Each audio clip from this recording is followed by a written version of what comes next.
The day has arrived to write the history yet again. Hello and welcome, ladies and gentlemen, to FIFA E-Regional Qualifiers featuring E-Mobile. And this time, the mobile version, we have yet another opportunity to leave our mark on the international stage of eFootball. Last time around, Skid, we all know how well India performed, but on the console side of things, we just barely missed out on the top 4. But this time, we have almost the third placeholder in the world. He will still start this group off. But hey, before we get into the nitty-gritty of things, myself is Shubhank. Joining me on the deck will be Mr. Skade. And today, we will figure out if mobile has the same level of dominance that India showcased on the world stage like last year. I mean, at this point, I really want it to be even more than that because, yeah, we remember what happened with Danial last year. Yes, being in that semi-finals, losing onto that opportunity, and that to just by what? Maybe 2 goals at the very max.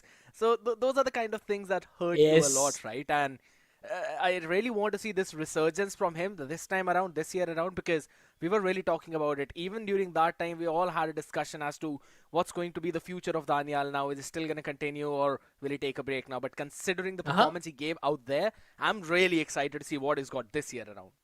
Well, this is something which we'll love to see. But also, last time Danial was all by himself on the international stage, but this time he has a partner. Before we just talk about Danial, we have to talk about the second guy who will be joining him in the stage as well. So if we have a look at our eTigers, that guy made it to the top 2 of our national qualifiers. We are talking about Pavan. This lad, if he has the same potential as Danial, it will be a big relief for all the Indian football fans. Because Danial, we have seen him play crazy level of eFootball. But at the same time, that game is very draining. You need someone to give you a break during the game. And in that part, if Pavan can play that role to give the superstar player some breakout and then win his games at the same time, this dynamic duo can definitely lead India in the eFootball mobile to a bigger stage. Well, looking forward to that. And you really well mentioned out here, right? Because yes, the E-Tiger who's constantly playing, who's been the main face, they definitely need a small break out there. We saw that even in the console department too. Yes. Right? When we were constantly seeing Mahi and I believe Ibrahim play out all of those games, they eventually took a break of 1 game and then came back forward. But even after that, we clearly saw the fatigue and we saw what really happened after that. Yes, things were not really going in as smooth as we thought they would. But this time around, we've got a very different chance. This is a very different opportunity out here. So I'm really looking forward to what Pavan has got in his own arsenal as well, because we're seeing this lad for the first time, and I'm excited to see now. I'm really excited to see how he's standing up right neck to neck with Danial. Well, that is so true. But now we have to see what group are we in this time around. Because last time we know Malaysians were the world champions. We came top 3. We lost to Malaysia. Now if we have a look at the group, so the inevitable has occurred. We are in the group B with Malaysia sitting with us in the very same group. The good thing is that the top 4 qualifies from here. So India and Malaysia both have the chance to qualify. But other than that, Vietnam, Hong Kong, Korean Republic, New Zealand and Guam, these will be the nation who will be competing with us in the top 4 contendership. Absolutely. This is again, I wouldn't exactly say it's the easy group out here. You've literally got Malaysia, Vietnam as well, some big names, Korea Republic too. And I want to see how all of these are going to perform, specifically our E-Tigers, how are they going to perform against them, because it's your nemesis, the one who gave you nightmares for 365 days. They're in the exact same group. So I kind of want to see that revenge matchup. I want to see, Danial going at the Malaysian boys and him taking that win right in the group stages. Well, that is so true. Because Min Bape, he has been a phenomenal player from Malaysia. And I'm sure he will be retained the same way Danial has been retained by Team India. But at the same time, since our domestic qualifiers, we have to find new talents and scout new players. Pavan was the one who won the championship in the Indian region. He defeated almost like a pool of 500 players and came out on top to play and represent eTigers here. And now Danial, being the experienced guy, Pavan being the one who proved his worth in the national qualifiers. Now these two lads against the mighty Malaysians, that storyline will be something I'm really looking out for. I want to see how it is going to pan out as well, right? Because yes, as you mentioned, it's an experienced lad versus a rookie lad, and both of them now on this top stage against the top teams of the world. Now they have to face all of these matchups, and it's going to kick off right with the first matchup with, I wouldn't exactly say our neighbors, but some people that we really admire a lot, Korea Republic, and then it's going to be that inevitable revenge possibility, Malaysia taking on India, and then followed up by that, it's going to be India versus Guam. The thing is, Korea and Malaysia, both the teams are the most toughest team, I would say, in our group. Because other than that, Guam, Vietnam might be a bit of challenge. Hong Kong, New Zealand, we have defeated them in the past, so no issues there.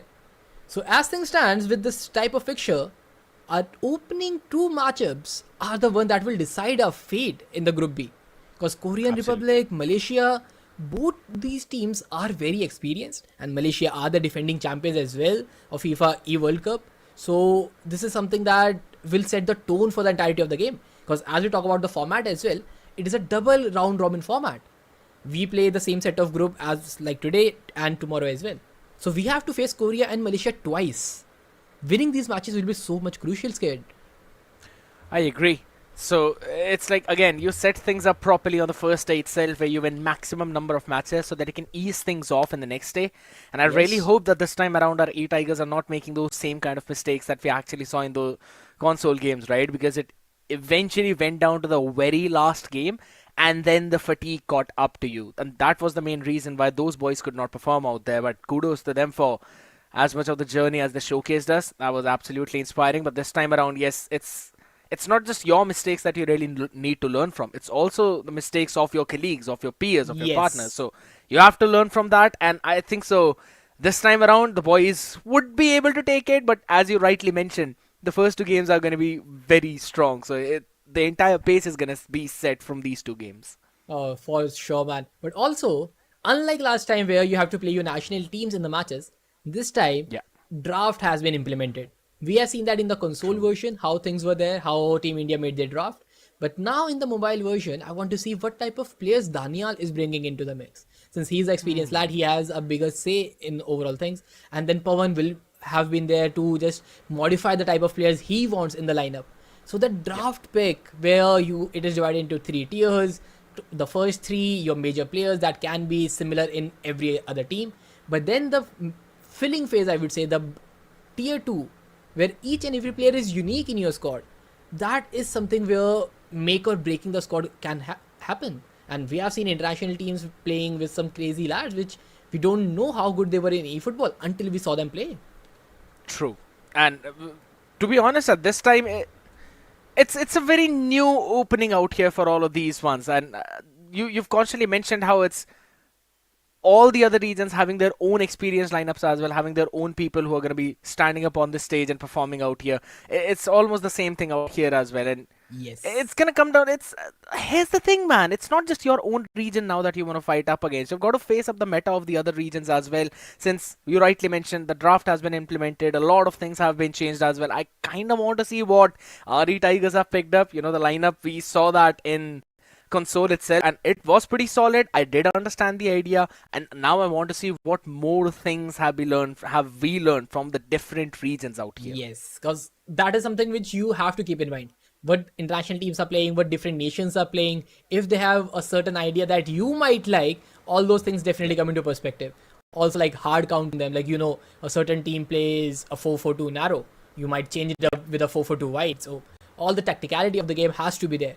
But for that, I just want to have a look at the draft before we jump into the match, because the match will begin in like around 10-15 minutes from here on now. The players look ready, but the draft is something which I am really interested in, and there we have it. So the key players, the tier 1 players, we have Pele, CR7 and Patrick Vieira. So double striker formation finally. Looks like a 4-4-2 will be our way. Then Patrick Vieira for the CDM. But then drafted players, Eden Hazard, left wing sorted. Rodri CM or maybe Perlo, defense or more attacking, depends on us.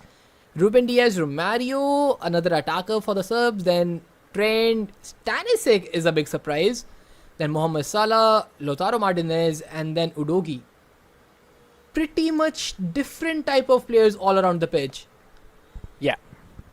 I kind of do like the idea of having some of the fast players as well, right? You also see Alexander Arnold out here into the mix, so you'll have some opportunities of making runs through those wings. But on the other side, as we have a look at the open player pool as well, again Buffon, Schmeichel, something that we saw even in the console, not changing out here. Then Mickey van der Ven. Then there are other some players too. I do like the addition of Eduardo Camavinga. So I want to see how that's going to be panned out in the game, in the playing 11 itself, if they're ever going to use that. We've also got Bebeto, Marcus Thuram, Onana too. That's a new addition. We normally did not really see him being picked up, but I'm pretty sure it's going to be Buffon and Schmeichel, which most probably will be used up out here. But it's not just our team. There's also some other team as well. The ones that we're going to face, it's Korea Republic. And guess what? There's only one change. We retained Pele from key players. Korea Republic went with Araujo. That is something really interesting. Like Araujo being a key player for them. We know how good of a centre back that guy is. Can be played as a right back as well. But then Cannavaro, Platini, McAllister, Totti, Cafu, Iniesta. Looks like Korean players want to play with more of the legends of the game rather than the playing 11 of the world squad. So many icons with them. And then we have Upamecano, Koku here. Yamal on the wing can be present. Other than that, all I'm seeing right now is more of a midfield oriented setup. Like we have Totti as maybe Cam, then Iniesta, Platini, everybody more of a passing play style. Let's see what Korea brings to the table. And now, since you mentioned about that passing play style as well, right? You know, Cafu, he can absolutely deliver the ball into the box as well. And when you've got Cristiano Ronaldo out here, those headers are going to be something you need to deal with. We saw how heartbreaking it was when we were facing one of the teams back in the console qualifiers as well when we saw. So those are some things I really hope our eTigers have learned in from the console, and they're going to try and do their best out here in this specific game. But again, man, looking at this lineup, it also seems pretty solid. As you said, the more possession Koreans will keep, the more chances they'll be able to create. And this entire setup, mid-oriented setup, they would want to pass the ball around a lot. That is so true. But also, knowing the playstyle of Danial, as I've seen him play last year on the biggest stage possible, he is a very threatening player on the counters. You give him the ball and he will just get around like 5 passes maximum, and the 6th pass will be a shot on target. He plays rapid tiki-taka, one-touch passes, and he's through on goal by the 6th pass. That fast-paced football, if he's able to deliver it today as well, it might be a cake run for him. But at the same time, you cannot underestimate the Koreans. Those guys have practiced enough. They have shown their potential in the past as well. And knowing them, they practice a lot as well. The first matchup, Danial have to take on the Korean players. Let's see how that will go, because Saishnu, that first opening matchup of Danial, he has set the bar really high up by his performance in 2024. If he can keep up the same hype today, I think everyone who's watching the stream will love it. I 100% agree, right? Because, again, reliving his journey one more time from last year, starting things off in knockouts against Turkey and then following it up with the match against Malaysia. And the fun fact is, I was actually having a look at those 2024 knockout stages as well for the finals, and I could see every other game going 2-0, right? 2 clean sweeps constantly coming in. It was the only matchups of Danial which he played, which went all the way to the third one. He was the one who lost the first, but then he bounced back every single time. That clearly shows you that this man has an attitude of never giving up. Regardless of how hard the situation is, he will always find a way to bounce back. If not twice, but at least once. And I think so that kind of attitude and mentality is something that gives him his strength. And this was one of the reasons why he was retained as the player as well for our eTigers lineup. And guess what? This is one of the biggest opportunities that he's going to have yet again. And hopefully, he'd be able to move forward. Well, how will Daniel play? How the Koreans will strike? How the first match of FIFA E will go in the eFootball mobile version? We'll find all that out, but right after a very short break.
And we are back with the FIFA E-World Cup regional qualifiers action featuring eFootball Mobile. But this time around, it is the first matchup for Team India. Our Group B has already begun where different teams have played against each other already, where Koreans' result have not gone in their favor. They have just drawn their first matchup, and that is something very relieving. We know that Koreans, whatever style they were delivering, they are not able to get the first victory. But at the same time, their hands are pretty warmed up since they have already played one game. Whereas for us, this is going to be a first matchup, and knowing Indian history, first matchup is the one that dictates our entire day. If it goes well, we are on set on our complete highway run. But if it is a draw or an unfortunate loss, then things might look dicey since our next matchup is also against the mighty Malaysians. But again, we'll move to the match later. But this time, if you look at our squad, it was a 4-4-2 they were running, or maybe a 4-2-2. But at the same time, yeah, the diamond that I was talking about, the Koreans are running a diamond formation, and Saishnu, this diamond, it has a lot more capability for a counter attack. It actually does, man. For those counters, yes, I agree. And it's also, again, exploiting the big space that we are actually seeing out here in mid, right? Specifically, that space between the left mid and the right mid, which is entirely empty. You've got, yes, central midfielder that's going to be a little bit more leaning towards the attack, but the second one is going to be the defending midfielder. So, again, a lot more space being created. As much as I would have to say that, yeah, we're going to probably see some exploitation out here in mid, but we also have more opportunities through those wings. So I think so, again, it depends on how well you'd be able to defend those counter-attacks, considering you've got that 4-back line. And I do like the pick of the Ruben Diaz as well, which we have. I think so he's still one of those good defenders out here. Obviously, the top one goes for Virgil van Dijk out, but I think so it kind of fits in the play style of what Danial would want to bring in forward. So I want to see how this one goes. It is pretty solid. Well, again, but that will be something which will come into the play, but at a very minimal level. Since the centre backs, they have to be a very manually defended type of play, so you can't really depend on what type of card you are using. But the formation is what makes it special. A 4-4-2 wide against a 4-1-2-1-2 narrow. A narrow formation, double strikers, single cam to support the front two, but it is stronger on the attack, at the same time weaker on the defense, since the back line is majority of time exposed to the wingers. And with the wing play that Danial is able to create, I'm hoping for some crazy action. But let's kick things off. India in our blue kit, and Aston stands already onto a run, finds the pass to Cristiano, and we are already inside the box of Koreans, and the first shot on target, but a good save already. Wow, big one coming in. That's such a nasty start coming in from Danial, and you can clearly see the pressure that he's trying to pull up, right? And this is the mid thing you were talking about. A lot of Korean players in mid, but the wing were open. Nice turnaround from Cristiano Ronaldo, but well defended.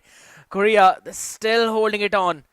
But again, you could clearly see the aggression that's coming in constantly by Danial. If that was not deflected, yeah, I'm pretty sure it would have been ended up in the back of the net.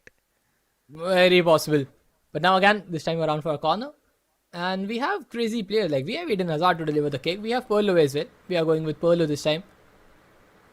A near post target across straight for Araujo. Maybe Upamecano trying to mark the player. Takes the shot, but nah. Eden Hazard on the rebound takes a drive. Ooh. Just off target.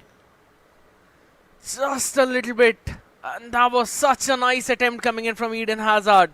Right outside of the box. Had it been a little more in, yeah, I'm pretty sure that would have been the first opener. But again, the constant pressure coming in from Danial. This is something that we talked about, right? Korea will look for the counter-attack, but if something like this keeps on happening, I don't know if they would eventually get a lot of counter chances or not. Because this is an absolute domination coming in. Again, a ball almost being stolen away right now. Still, it's going to be in the hands of McAllister. Passed off towards Vieira. But now Romario steals the ball. Pele, Perlo, a good counter. Just trying to run down. Find the pass. Cristiano back. He inside the box. Will take the shot. And Danial starting things off in style with CR7. Perfect counter attack. A perfect wing to center play. And CR7 on the head of it. Nothing can stop Danial today as well. And the brute force of attack. 13 minutes into the game. 4 attempts already, and first one to score on the goal. Yeah, that pass again being deflected to CR7 and then a perfect through being sent to him. For a second, I thought maybe the Korean was able to stop that counter attack, but this one's pass, lovely. And then a very well placed through, eventually into the one-touch finish out here. And then the classic CR7 Sui celebration out.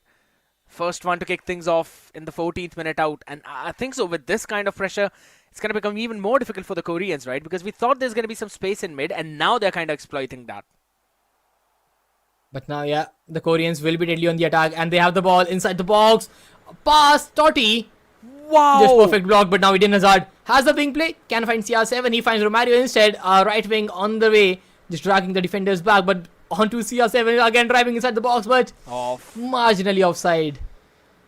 Yeah, he was kind of waiting for him to drop back as well. That's why you could see he stopped for passing for an extra second. But eventually taken. But I have to say, you know, that mid play from Korea, it's kind of working out right now. They've got a lot of players out in mid, and now they're going to be sending it back in right at the edge of the box. Totti sends it forward, will be defended though. Perfect header out there. And I think so even that was a potential offside.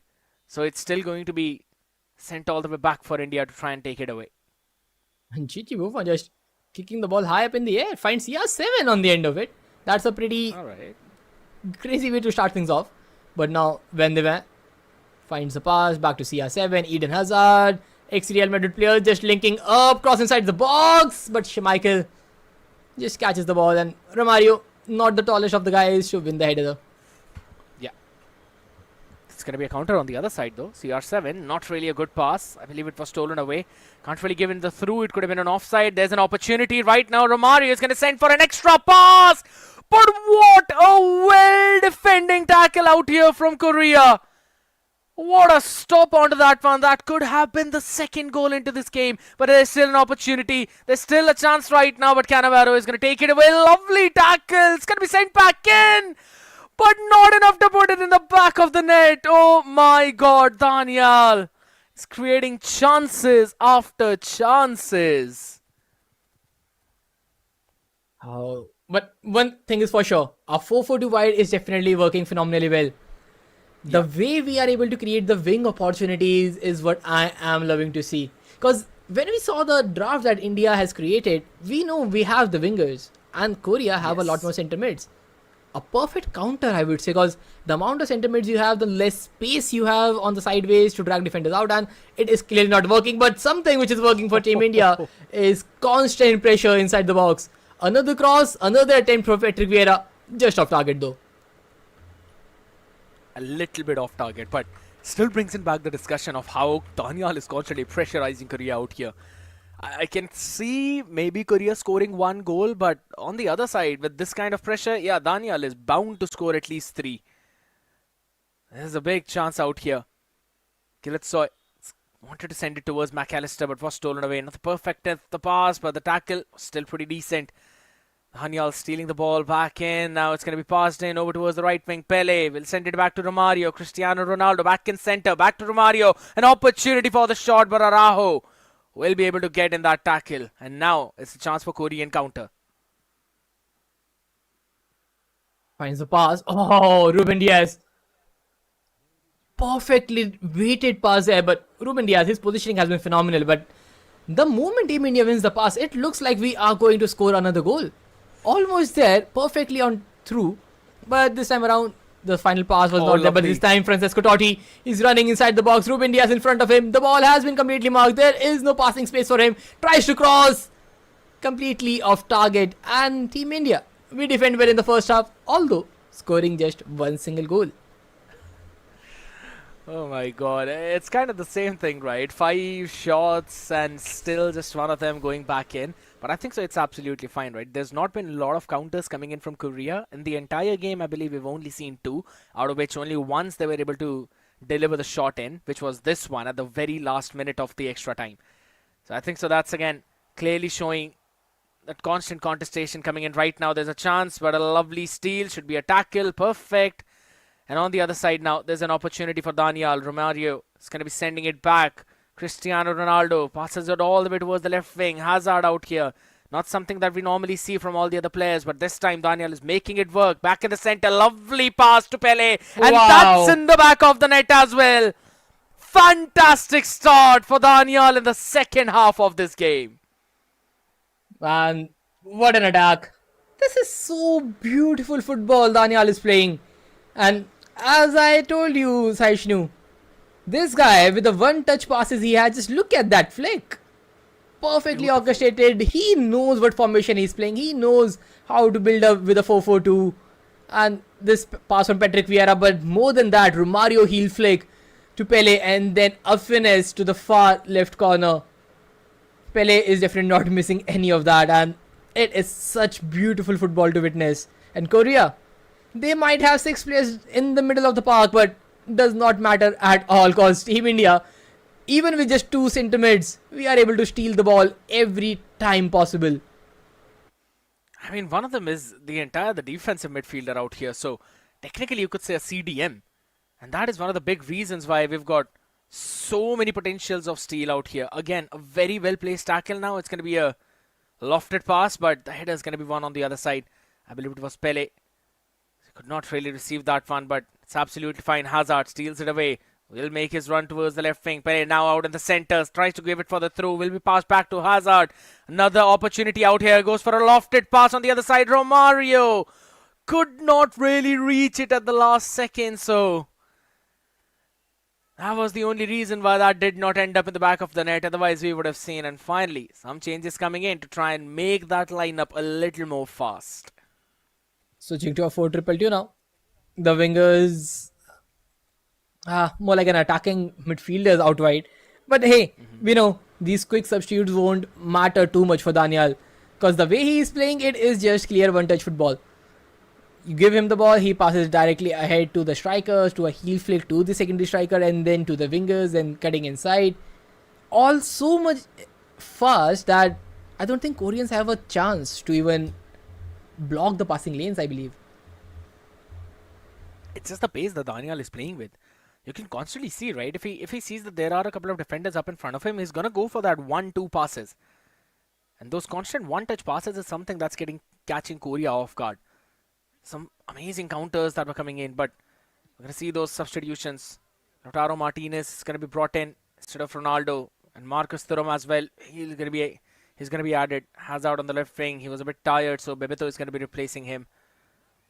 Pirlo going back. Kamavinga brought in. So some fresh players that will eventually help out the Indian lineup. Oh, lovely through. What a pass, Lautaro Martinez. Not really going in for the shot though, but what a chase by Cafu. He was able to quickly run all the way back and steal that one away, and now there's a counter opportunity eventually stolen by Patrick Vieira and a through being sent in. But Upamecano was able to clearly stop the problem from growing any further. Now again, just look at the constant press. Winning the ball back, finds CR7 on the edge, or rather Lautaro Martinez. But now again, inside the box already, and a perfectly strike from Kamavinga. The centre mid running inside the box. Near post finish, and Kamavinga getting the third one for the eTigers and making sure that this match cannot slip away. 75th minute already up, and Team India leads the scoreline 3-0. At this point, you could clearly see that this was one of the most difficult passes to make, and then it was even more difficult for Kamavinga to collect because there were 3 defenders on him. And even after that, just look at that. With an extra touch, he created a proper space so that the defender could not steal it away, and then it gave enough time for Kamavinga to move in. Not really shooting it towards the far corner as well, otherwise the defender might have actually got the deflection, so decided to go for the close one. Lovely finish. And Danial, he solidified this lead. Now the only question is how much goal difference can he eventually make it from here? Well, as things stands, I am still hoping for at least 2 more goals at this point. And yep, there are players running inside the box. Lautaro just holding the ball, dribbling inside. He has cutback opportunities, crosses it inside. Oh, Pele cannot keep the shot on target. A good header. Rather, it was Thuram. Almost there. Near post would have been a difficult opportunity to just hit the ball home.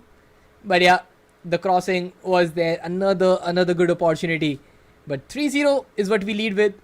One more goal will just add up more flavor to the cake at this point. Yeah. 84 minutes already in the game. Question is, can Koreans maybe make their first one in?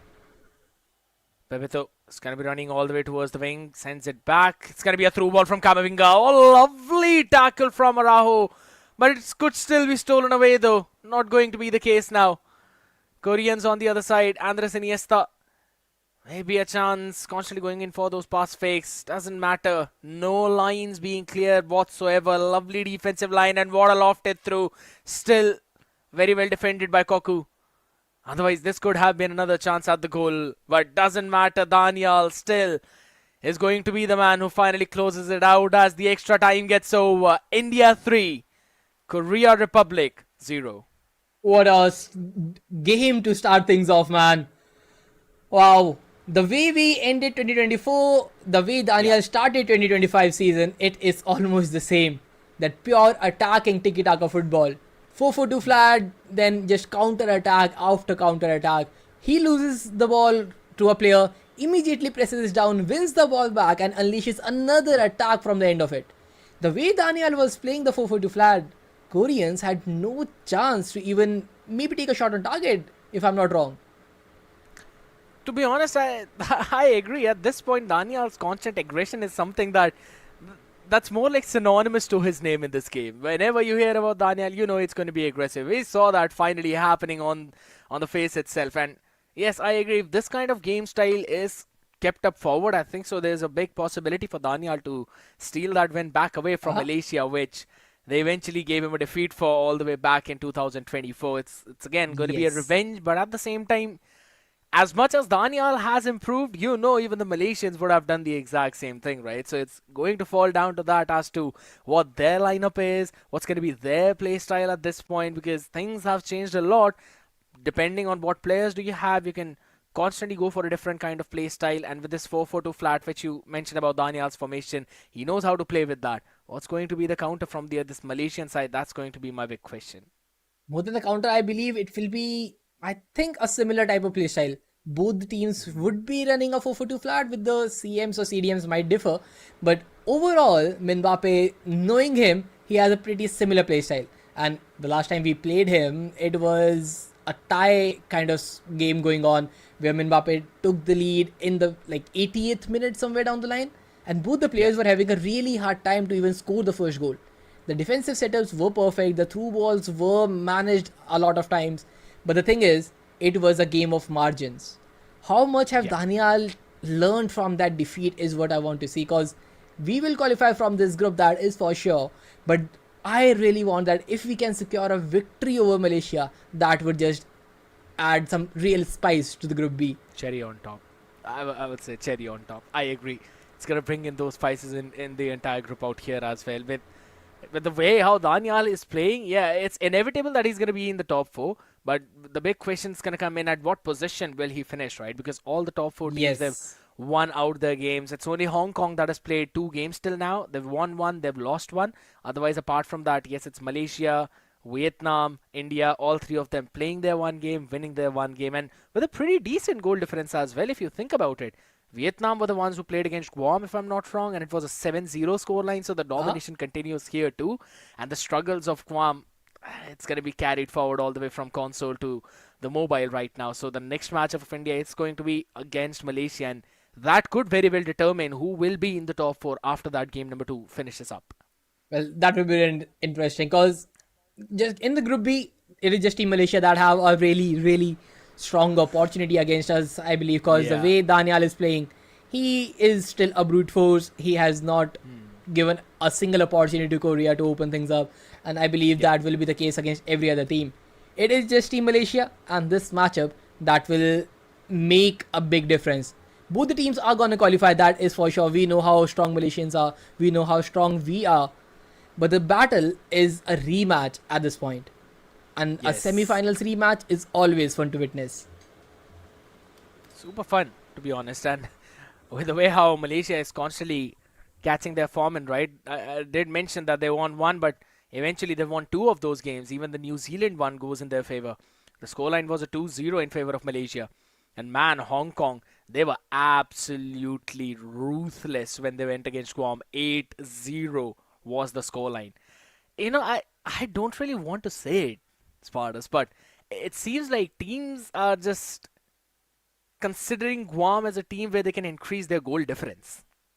That is a It's bit harsh. unfortunate for Yeah, players from Guam. But hey, it is their first experience. They have to learn a lot more things here. And you have to begin somewhere. And for true. a nation like Guam, it is starting to shape things up. I just want to see them put up a good fight overall. If they can score some more goals, because you will end up conceding a lot more. But if at the same time you are able to score goals, so things might be a little bit better. Because if we look at Yes. New Zealand, Korea, Guam, all those three teams have zero goals scored in the two matches they have played. Exactly, and that's one of the big things, right? It clearly shows you a very different class of football that is being played by the top few teams versus what's being played by the bottom few teams. And I think so. This is one of the big reason as well. It always is in those key players and the drafted players right now. As we have a look at the lineup of Malaysia, Cristiano Ronaldo starting things off along with again Patrick Vieira, and again it's Araujo one more time. So just like Korea Republic, even Malaysians have gone in for Araujo. That is true. So there is something about this card, I believe. But hey, more than that, I want to see what other things they are running. So we have Romani, Snyder, Kante, Saliba, Ferdinand, Forlan, Van Basten, Kaka, Parji Sung, Buffon, Michael, Bellanova, Oliveira, Arda Gular, Gravenberch. All I'm seeing are midfielders here. The only striker, the major one, is CR7. Other than that, there is no one else. Maybe Kaka, you can play him as a cam. Snyder, another cam. There is a lack of striker. Diego Forlan might be the direct sub for him. So a single striker formation might be the way the Malaysians play. But that is all just speculations at this point. But how will the semi-final from 2024 rematch will go? How will Team India fight their way out against Mbappe? We'll find all that out right after the very short break.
And we are back again with the FIFA E-Regional Qualifiers action featuring eFootball Mobile. This time around, it is a rematch from the 2024 FIFA E-World Cup. It is Team Malaysia taking on Team India.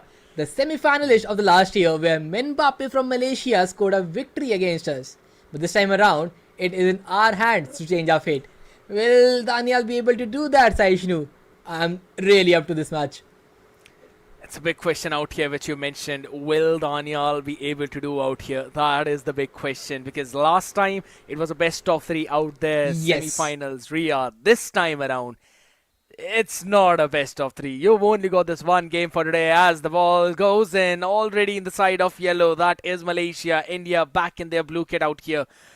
Already a pretty aggressive start out. Snyder all the way towards that left wing. Will eventually fake a pass out. Defenders, they've been moved around a bit. Wow. Still wants to try and break the formation, but look at the control that he's been constantly keeping. I love it from Mbappe. Just running around the wing, getting a good pass, but at the very same time, the patience from Danial is what is something to look about. The way he is just keeping calm in the back line and now unleashing an attack slowly and steadily. Very unlike the way he plays against Korea. Because this time he knows his passing lanes are being blocked, and again Romario mistimed the pass, but Patrick Vieira wins the ball back to Romario. Pele on the edge of the wing. We have quite a bit of space on the side, trying to cut in, but Oliveira, Lovely tackle. a perfect shoulder block, wins the ball back, but Rodri up in the air wins another aerial tackle, and Patrick Vieira, he is in control of the possession yet again. That is the big thing, which you mentioned, Rodri winning that header. It's again back in the hands of Pele, Romario. No angle for the cutback though. Pele still catches it, sends it, and open things up. It's such a massive one. You could not see it coming, but what a play from Pele. Centre forward out here, Danial starting things off, and he is here for revenge. What a way to begin things off. Two attacks, but this time just look at that pass. Another heel flick and then a driven shot to the near post. And GG before, I really don't think he can even see the ball coming from there. Romario, his second assist for the day with the similar fashion heel flick. And then a near post attempt. What a finish. Perfect way to use your key player. And Pele opening things for Team India. Again in the 17th minute mark out here. Lovely passing lane block coming in. Hazard sends it all the way back. Romario can throw it to Pele. But again, it's the defense of the Korean boy that you'll always have to wonder. Hazard is going to turn all the way towards the box outside. Can eventually push it in. Cut back. Sends it high up in the air. And it's actually Pele one more time with the header. What a beautiful beginning for Danial. And this man, he's just paying back everything that Malaysia took it from him. Just look at that phenomenal play. And I think so it eventually falls down to the defender. He was more bulky. He was taller. And even after that pass was perfectly placed.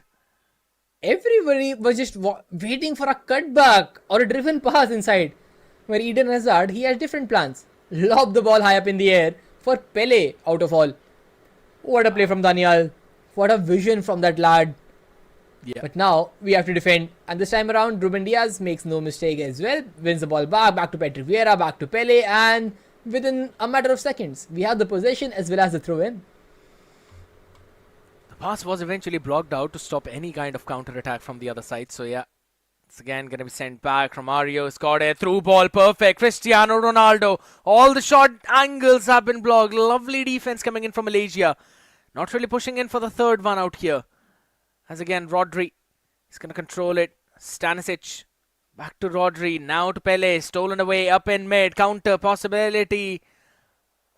It's going to be again Stanisic stealing it all. Good header.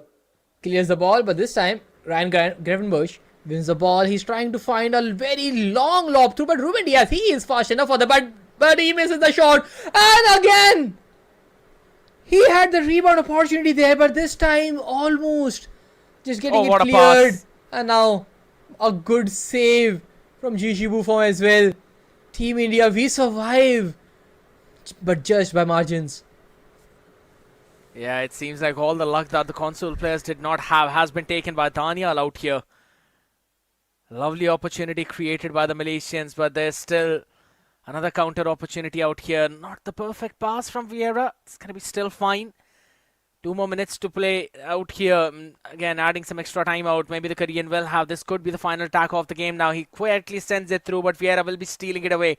Just 1 additional minute out here, and this time Danial wants to move it forward. Pele passes it ahead. Cristiano Ronaldo moving it around mid, but finally the whistle is blown.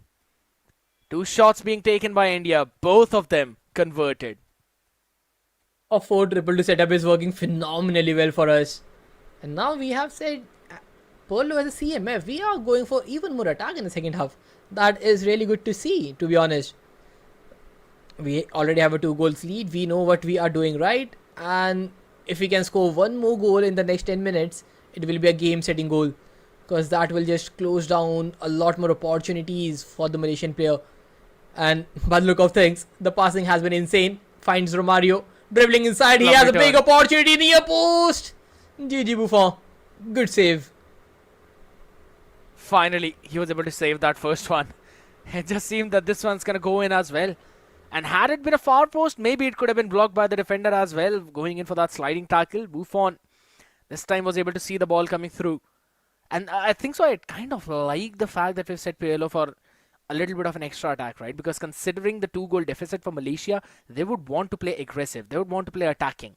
And that will give India more chances to go for those counters if well defended right now. The corner being played in Hazard.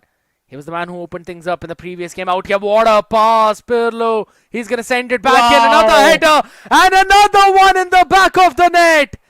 And who other than Cristiano Ronaldo to add into the third one out here. Massive coming in from Danial. An Italian lad to the Portuguese. Heel flick to Pirlo, and look at that whipped pass. Oh, I just want to see it from Pirlo's perspective, man. The amount of curl this guy can generate on the ball, it is immense. And CR7, right place, right time, so ever present. And he is definitely not missing those. 3-0 up, it is Malaysia who are trailing by a big margin. Absolutely.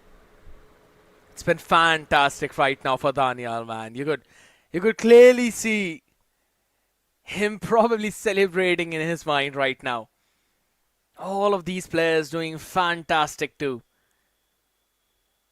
You could say it's a 4-2-2-2 out here. Left midfielder, then attacking midfield again. That's where Pele is.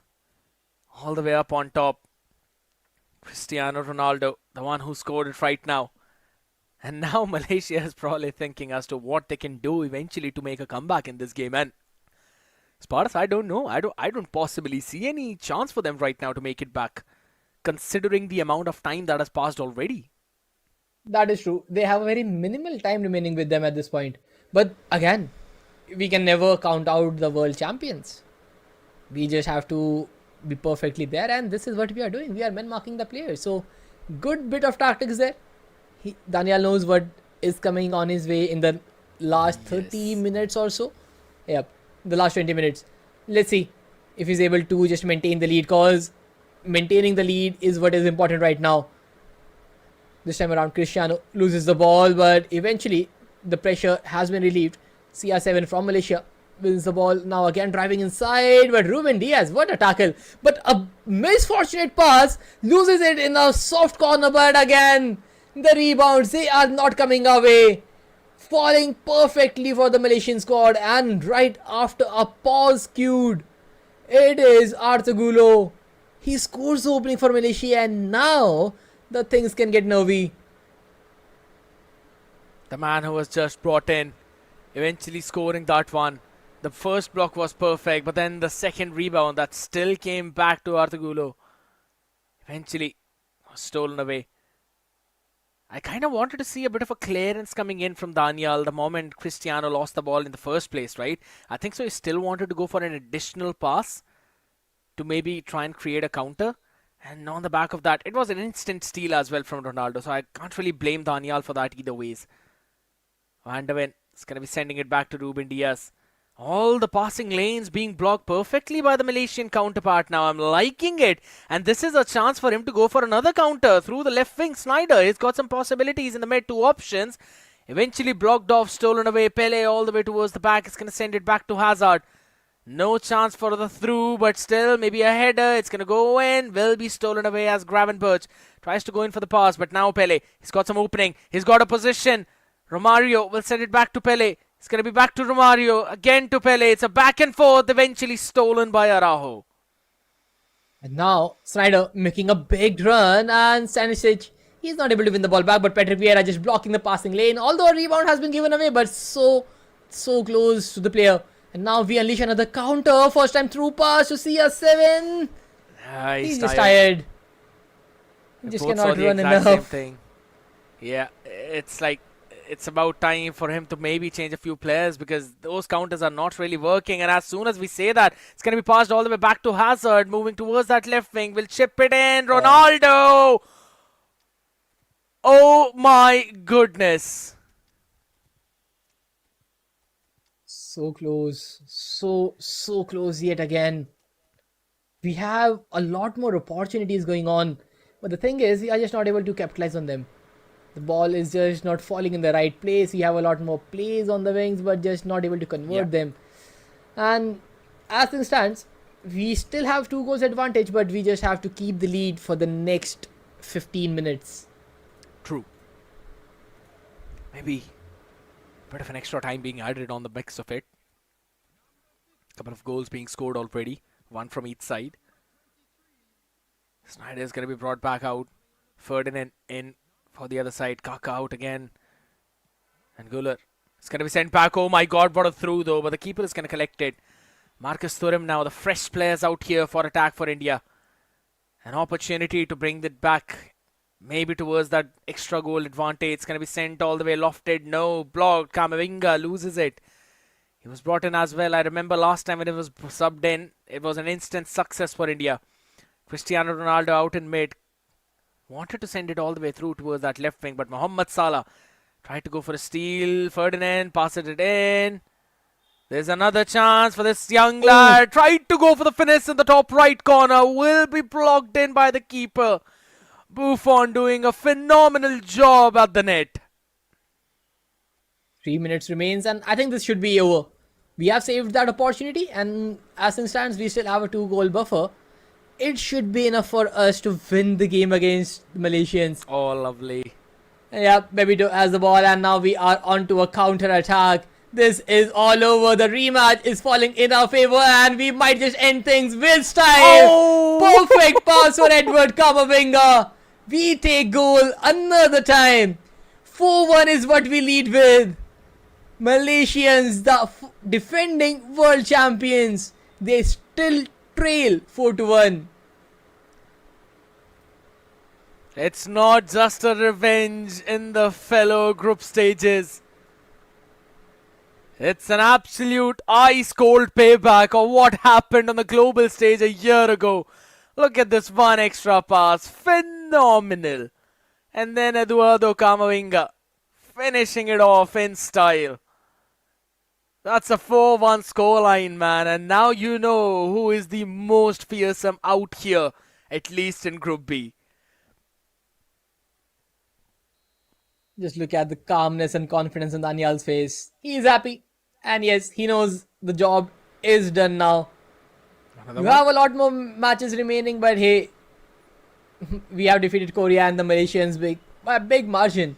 Both the matches adding 3-0 lead to our favor. 4-1 against Malaysia, 3-0 against the Koreans. We take W's in both the games played, and now we are sitting on the top of the group. 61% possession, perfect play, and the only goal that Malaysians scored was a triple rebound, which was very unfortunate for our eTigers. Other than that, the defensive line was rock solid.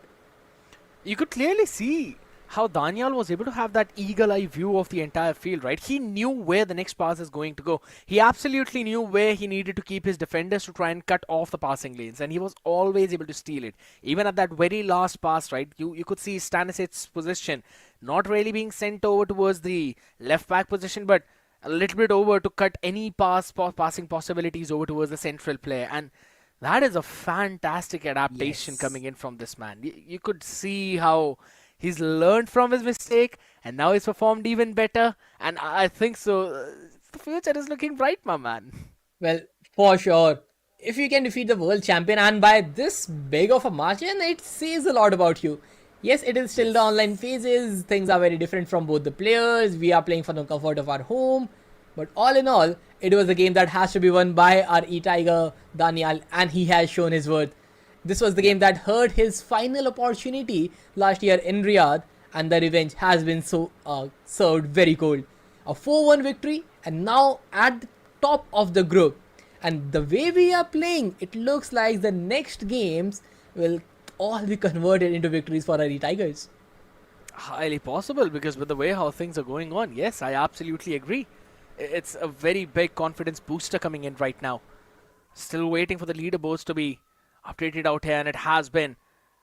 Lovely finish for India right now at the very top position. And their next match is going to be against Guam. Rijkaard, Zico, Cantona. These are the players that Guam has actually taken. So absolutely three new ones that we've not really seen in the previous couple of matches though. But the drafted players is where the main eyes go for Yes. everyone.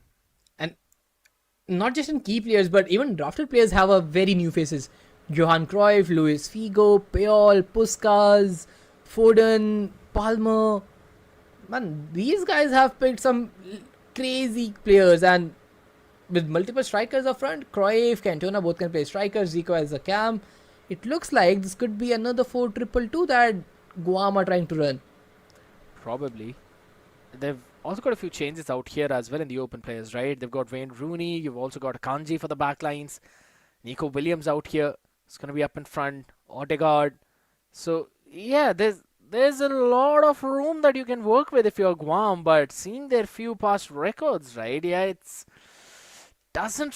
not really looking that healthy for them. They're all the way down at the bottom of the leaderboard, and now they've got to face the top team out here. 6 points for India, 6 points for Malaysia as well. But Malaysians have played 3 games, and the previous one was against India, where India won. The only other teams in the top 4 are New Zealand and Vietnam. Hong Kong being pushed back all the way on the 5th place. Korea Republic, with a draw and a loss, things are looking dire for them. And also, if you look at the stats in the goals against margin, Vietnam, like they have just played one game, so that is a very different thing. But other than that, Team India, we have just conceded one goal till now. If we keep the strong backlines the same way, it will be a crazy start to bring things up. Because if you can keep the score margin, not just by scoring more goals, but conceding bare minimum, it is Yeah. something that I'm really looking out for. It becomes even more crucial for the teams who are on the 3rd, 4th, 5th, and 6th spot, right? Because that's where you can constantly see those changes happening in out here. All the way back in the console as well, it was India who was on that spot. So we could clearly understand the pressure in terms of not just the number of goals scored, but also the ones conceded. So Daniel is just making sure that there's a humongous gap out there. He doesn't care about the 4th or 3rd spot. He just cares about being on that 1st spot out here, even in the group stages. And that's the kind of mentality the lad is bringing in. I'm pretty sure that he'll be having a lot more that he can show us out here. We'll eventually see how it's going to pan forward out because yeah, we were hoping that maybe Pranav is going to be the man who might play in the next few matches though, but it's still Daniel who will continue to play the next few games. And that, let's see when will Pranav will jump into the action, because he is the champion from a nation. Danial is a retained player. Pranav won the championship from open qualifiers, defeating a large pool of players to reach this stage. And I just want to see Yes. him coming into the mix as well, because we know he is definitely capable of bringing some crazy stats. But now, if you look at the constant shuffle that has just happened, Vietnam, they have won their second match and a pretty narrow margins, I would say. 7-0 was the earlier scoreline, and now it is 9-1. So just one goal advantage in their 2-1 favor, probably. but Yeah. still a victory. But their matches is what is something important. Like, who have they played? They still have to play Vietnam. Like, we still have to play Vietnam. I think Vietnam's match against Malaysia is also pending. So that is something which will definitely turn the fate of the table. It would. I could clearly see that happening out here. I'd have to see what happens against that game when we have that two against Vietnam, right? But again, it's Guam on the first one. Their previous game was with New Zealand, so that went pretty close. It was a 2-3 scoreline. New Zealand not really showcasing the exact same domination that Hong Kong and Vietnam were able to show out there when they played against Guam. So there's a lot of difference coming in. This clearly means that maybe there's a possibility for in some kind of future for Guam as well to pull themselves back up all the way from 7th place towards that 4th place and maybe look for qualification out, considering it's not just today, we also have tomorrow. So there's still a lot of possibilities. Maybe they're looking for their opening point out here. On the other end of the spectrum, the first three teams, all of them at the 6 points, but only the top two have played 2 games. We're still waiting for the next one to boot up, ladies and gentlemen. It's absolutely fine out here. We're going to see how this one's going to be going in out here, right? Again, a lot of games constantly happening on the other end too. Vietnam winning their game against Hong Kong 2-1. You rightly mentioned about that. That's eventually pushed them all the way up in the top first place. There's a lot of games out. New Zealand's going to be playing up against Vietnam. So considering the domination Vietnam showed against Guam, I think so that could be a game where Vietnam might also have a big advantage. That is true, but again, our next match is against Guam. So I really hope that, aside that, is at least on paper is a weaker team right now. If we can send in Pavan for the mix, because that will be a perfect way to test him out, like how he is playing, what formation he is running. Or maybe what our eTigers are thinking is that give him a balanced match and not an easy one. Maybe a game against New Zealand, Hong Kong will be the way where we can see Pavan into the action. Because we know we have sufficient points till now. Like 2 matches played, both won pretty comfortable margins. Guam will be the game that we should win it fair and square. And then we'll have like around 10 points or 9 to be honest. And then maybe in the next or the last 2 to 3 games, Pavan might be the player. But the next game, it is confirmed Danial will be joining in for the action. How the match will go against Guam, we'll find that out right after a very short break.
We are just maybe a second late to the action, guys, because the game has just begun and now it is already 1-0 up in the favor of Team India. Guam versus India is this match. We are playing the third game of the day where Guam are definitely struggling in the group, but a flawless run still continues. Perfect 1-2 passes. Pass inside the box, takes a shot, sends the ball home. Just look at that. Just sitting the ball on a platter for a Mario to score. These two guys are linking up perfectly. It's just Danial and his skills, knowing where he needs to send his players, when he needs to send them. So he's just making sure that all the angles are covered perfectly. And look at that, Romario is ready to steal the ball away as well. Cristiano Ronaldo cutting off the passing lane all the way back in center. Guam moving the ball around all the way in their back line. That's going to give an opportunity for Danial to steal it away. And there's the pressure. Guam crumbling under that pressure. Big problems coming in for them. And I could clearly see a lot more goals being popped in out here for India. Lovely through Romario. This should be a score. Extra touch. And it's in the back of the net yet again. India 2 in the first 10 minutes, Spartus. Well, how many goals are we going to score? That is the question right now. Because just look at that. Romario, he's in a perfect space, takes a perfect touch and a perfect shot. Like outside the foot, Trivelas, they are always a thing of beauty. But this pass from CR7, first touch through and then Romario inside and then a Trivela. Good attempt, another easy finish. And now Guam, they are already having a bad run and now they have to face Danial. The day definitely cannot get worse. Well, on the brighter side of it, maybe it can get better for them. At least in the next few ones. Danial is not giving him any kind of room. Oh, the forward run was stopped in by Hakimi of Cristiano Ronaldo. Otherwise, this could have potentially been a third one. It's going to be sent back. Pele steals it away. Pirlo could not really catch it. Johan Cruyff was the one who stole it away. Will be passed in over towards Nico Williams on the left wing. They're not able to make him run properly, though. It seems like there are certain problems which Guam are facing out here on the other end, though. Zico is going to be passing it to Wayne Rooney. Puskas has got it in the center. Rooney wants to make this run. Oh my goodness. All right. Ambitious. Well, if someone is capable to score that, it is definitely this guy, Frank Puskas. Super balloon there. And this guy has been pretty crazy. Although, the type of chances that Guam are giving him are not too optimal, to be honest. It was a fairly long attempt and not a finish as well at the very same time. Just trying a power shot. The ball is just flying up in the air. Now, a clearance back to the header when Devan finds Eden Hazard. A perfect 1-2 pass, but Hakimi steals the ball away. And now Zico trying to unleash a counter, but just slipping at the very wrong time. And now Romario dribbling outside Patel and a driven finesse. Edge of the woodwork. Romario would have scored the third. I mean, there was an opportunity, yes, but what's better than one opportunity? That's the second opportunity. Out here, though, Pirlo eventually giving the ball away. Patrick Vieira wanted to steal it from Wayne Rooney.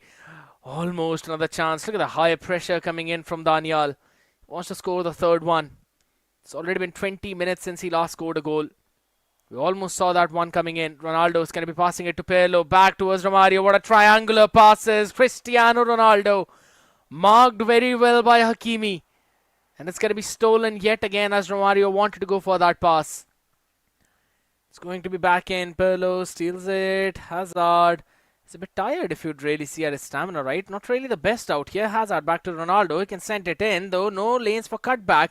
But it's still being controlled. It's going to be passed in back. But Rooney is all the way back in to help with the defense. Hakimi is going to be trying to clear it all the way towards the left. Doesn't matter. Romario, he gets set back. Oh, a chance for pass. Pele back to Romario. And it finally will be stolen away. This time, Guam are showing pretty resilience at the back. And now, onto a counter-attack where Wayne Rooney can find the driven pass. But now, Stanisic, he is quick and perfectly present at the right time. Eden Hazard loses the header. Luis Figo wins the ball back, but then just cheaply gives it away. But this marks the end of the first half. Scoring 2 goals in under 10 minutes to just having 1 shot in the next 35. A pretty good defensive display from the side of Guam. They're playing extra defensive out here, but one of the downside of that is that you don't really get a lot of chances onto those attacking sides, right? Yes, I know that they're looking for a counter chance, but Daniel's defense will not give you an opportunity or a score in just one chance, right? You need to create more of those. And in order to do that, you'd have to play a little bit more attacking because you don't have any players that can easily cross through that defense line. You've got Ruben Diaz on the other side, not gonna let you win any kind of headers whatsoever. You've got to beat those kinds of players. So the lofted passes are not going to work for Guam, and they need to realize that soon. Let's see if they figure that out in the second half. Because this time they are trying to build up an attack and they are keeping patience, but not so long. Stanisic, who's a big surprise for the starting 11, is doing pretty good job at right back. And now what a pass! What a lob in the air. Eden Hazard on the edge of it, dribbling inside, but Peter Schmeichel just catches the ball from the head. Hazard feet. A good opportunity. Could not even land a shot. It was a nice chance though, but again, you could clearly see the pressure coming in. Wanted to go for another left finger play, but Rijkaard, he was the one who was able to steal it away. Some changes happening in on the other side though. Puskas pretty low in that stamina, so I'm not quite sure if that's going to be the best thing. Romario as well, facing the exact same problems out here. Pass from Pele, stolen away. Ball constantly moving around in mid, so it's still back and forth for both. But this is the chance for Guam, maybe to go in for the score, but Stanisic easily able to steal it away. Oh, giving away the ball. Good marking. Now Perlo. He has a big right wing run open from Pele, running inside. Another pass for Romario. Sets up on the plate. Third goal for the eTigers. And we just take the lead yet again. 3-0 up into the game. Nothing to stop us. And all 3 goals have been scored by Romario. So hat-trick coming from the Brazilian. And a parry of hat-trick from Pele as well. The right wing and the striker, they are mixing so perfectly. You could clearly see that coming in, right? With the positions of all the players and then Romario getting empty into the center. Big openings out here. And then you also had Cristiano Ronaldo running in from the left wing. So all of that paired up pretty well. Eventually into a score. Peter Schmeichel could not do anything except for just watching the ball going back into the net. And as you said, 3-0 for India. No problems coming in whatsoever. And I'm actually surprised to see that he's not really going in for any kind of substitutions as well. That's a big one. Lofted through. Perfect. It's going to be taken in. Cristiano Ronaldo for a second holds it. And goes in for another one. And that's the Sui celebration coming in from the man. 4-0. 2 quick goals in succession one more time. At this point, like, Guam are just figuring out what to do to stop the barrage of goals that they are facing. And not just India, but every team that they go up against must have conceded like 20 goals by now. But overall, if you look at the attacking sequences from India in this game, pretty different from what we are used to.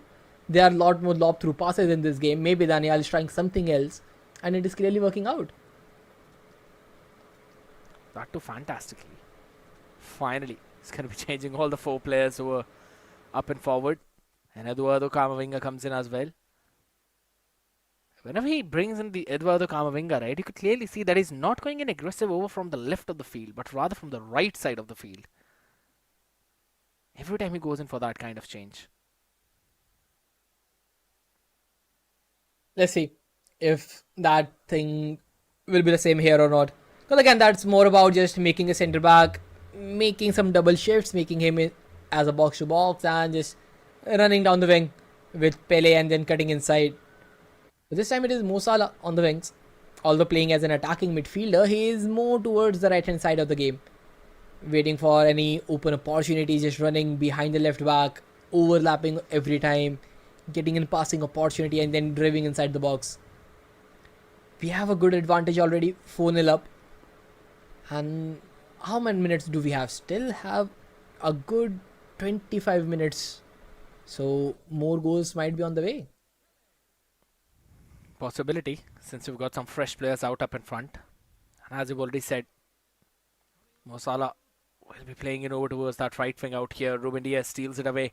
Could be passed in. Eduardo Camavinga goes in. Can go in for a through, or maybe, oh my god, that's a big opening out in the mid, and he tries to go for another one. Finally, Peter Schmeichel was able to save it. But that is a very shabby defense coming in from Guam. They just gave open spaces to Camavinga. Almost. Cut back. Coming Come with the away. force. Body blocked.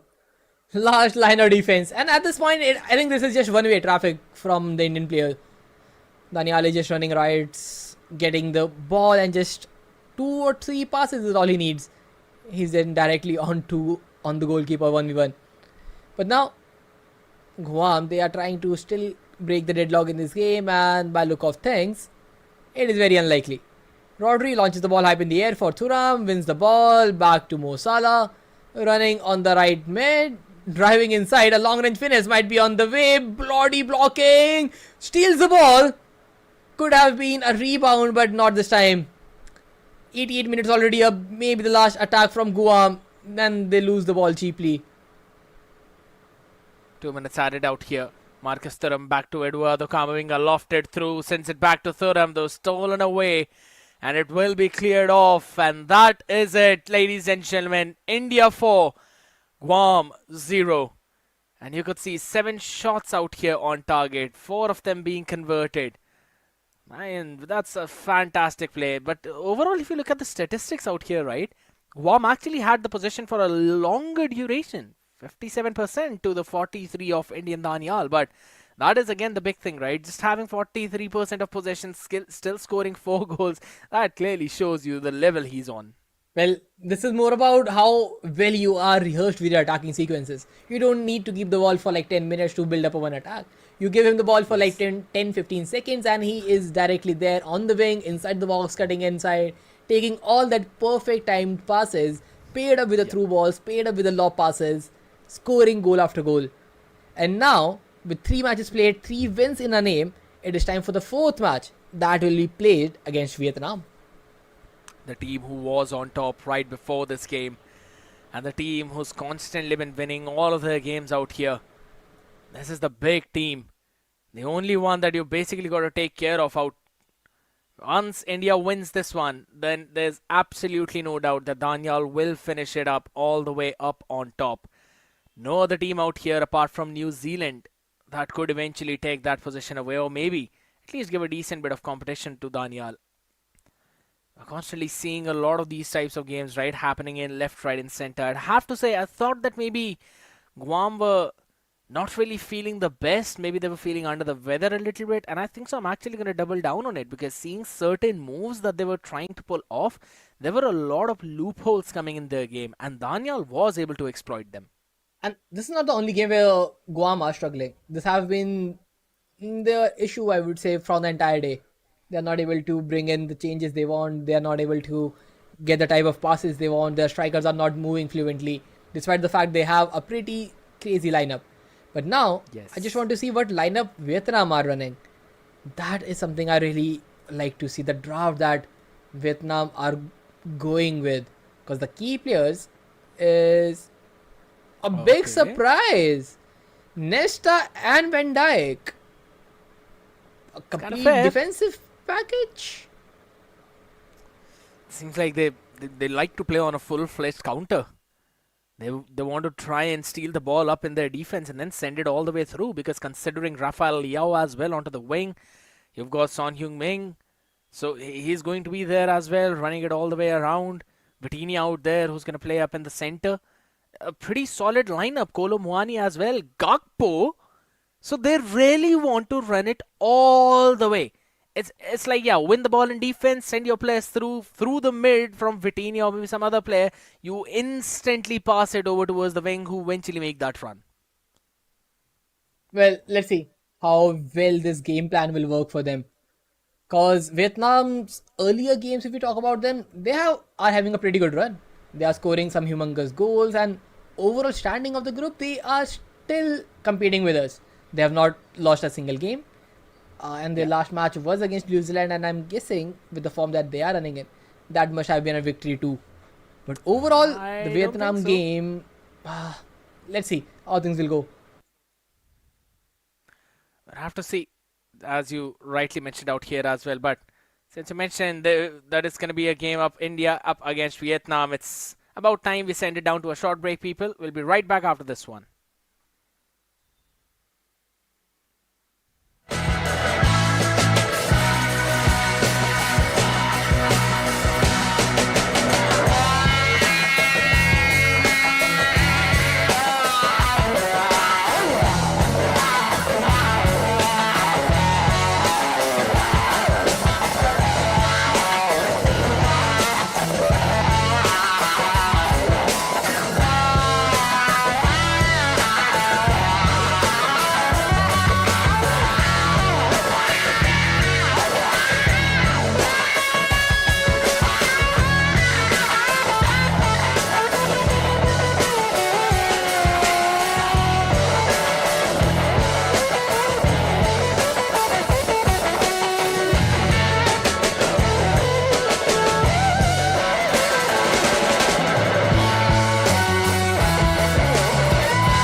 Okay, I think we are back again with the FIFA E-Region Qualifiers action, and it is finally time for the fourth game of the day where Team India takes on Vietnam. And this time around, the Vietnamese players, they are having a good run. They had a very close game against New Zealand, but now they have to face Danial. And let's see how this matchup will stand. And off to the bat, they had a good attack ongoing straight from the kickoff. It's a big one. You can clearly tell, but that is exactly how the things were with South Korea as well, right? Or rather, Korean Republic when Danial was playing against them. So it's kind of fine. It's kind of fair. You know that he's not really the first attacking person kind. He's always going in for the counter with the pass inside. Cristiano Ronaldo sends it back to Pele. Now will move all the way in center. Pirlo wanted to take the shot, but eventually stopped at the last second by the keeper. But this was a nice setup play that actually came almost to fruition. This type of, I would say, counter attack ability or fast pace attacks ability from the side of Daniel is, I think, what is making him so unique in this tournament. Because Yes. the amount of players we have seen and the play styles they have, it is kind of similar. They want to take the ball, they want to dribble around, they want to take their time, they want to position their forwards in a particular way and then play the pass. Daniel does not care, or maybe don't have enough time for all those things. He just sees the player, plays 3 passes directly, and he is on to the goal. 10 minutes in, we have the first corner, directly taken again. Patrick, we are on the edge of it. The ball is bouncing up in the air. Just not falling for the blue jerseys. Eden Hazard trying to make a press, but now Guardiola lobs the ball high up in the air, but Ruben Diaz just nudges Rafael Leao, wins the ball back, and now Van de Ven claims the position. Stanisic will pass it in, but not really the best pass out there. Soles wanted to send in over towards that left wing.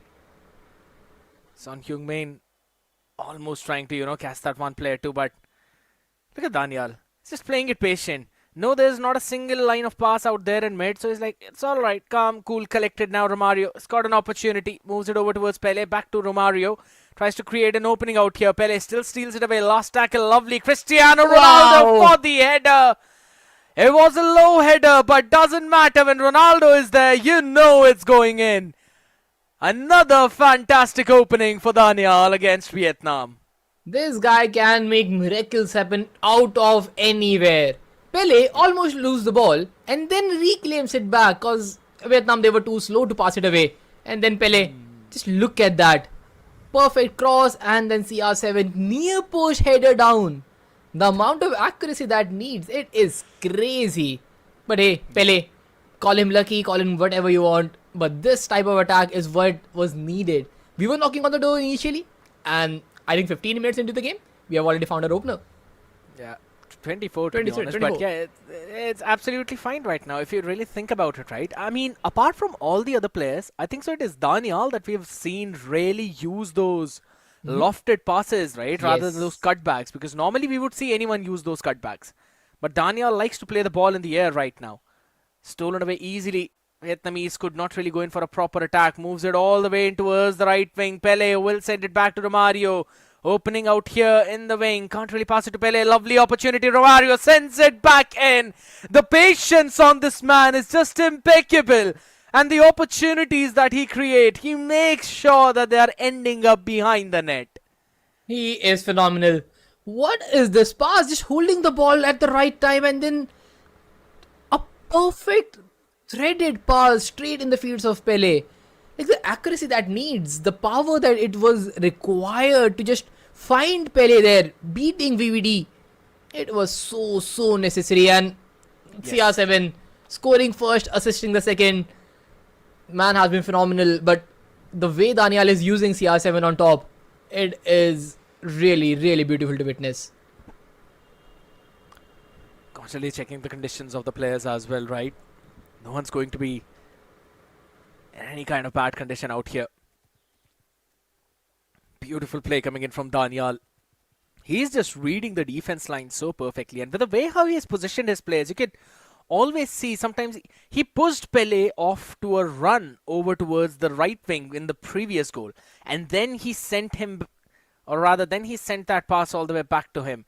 This time around as well towards the right wing, he sent a player on the run, but he waited for the central player to move back in to try and receive the pass from Mario, and that was just picture perfect.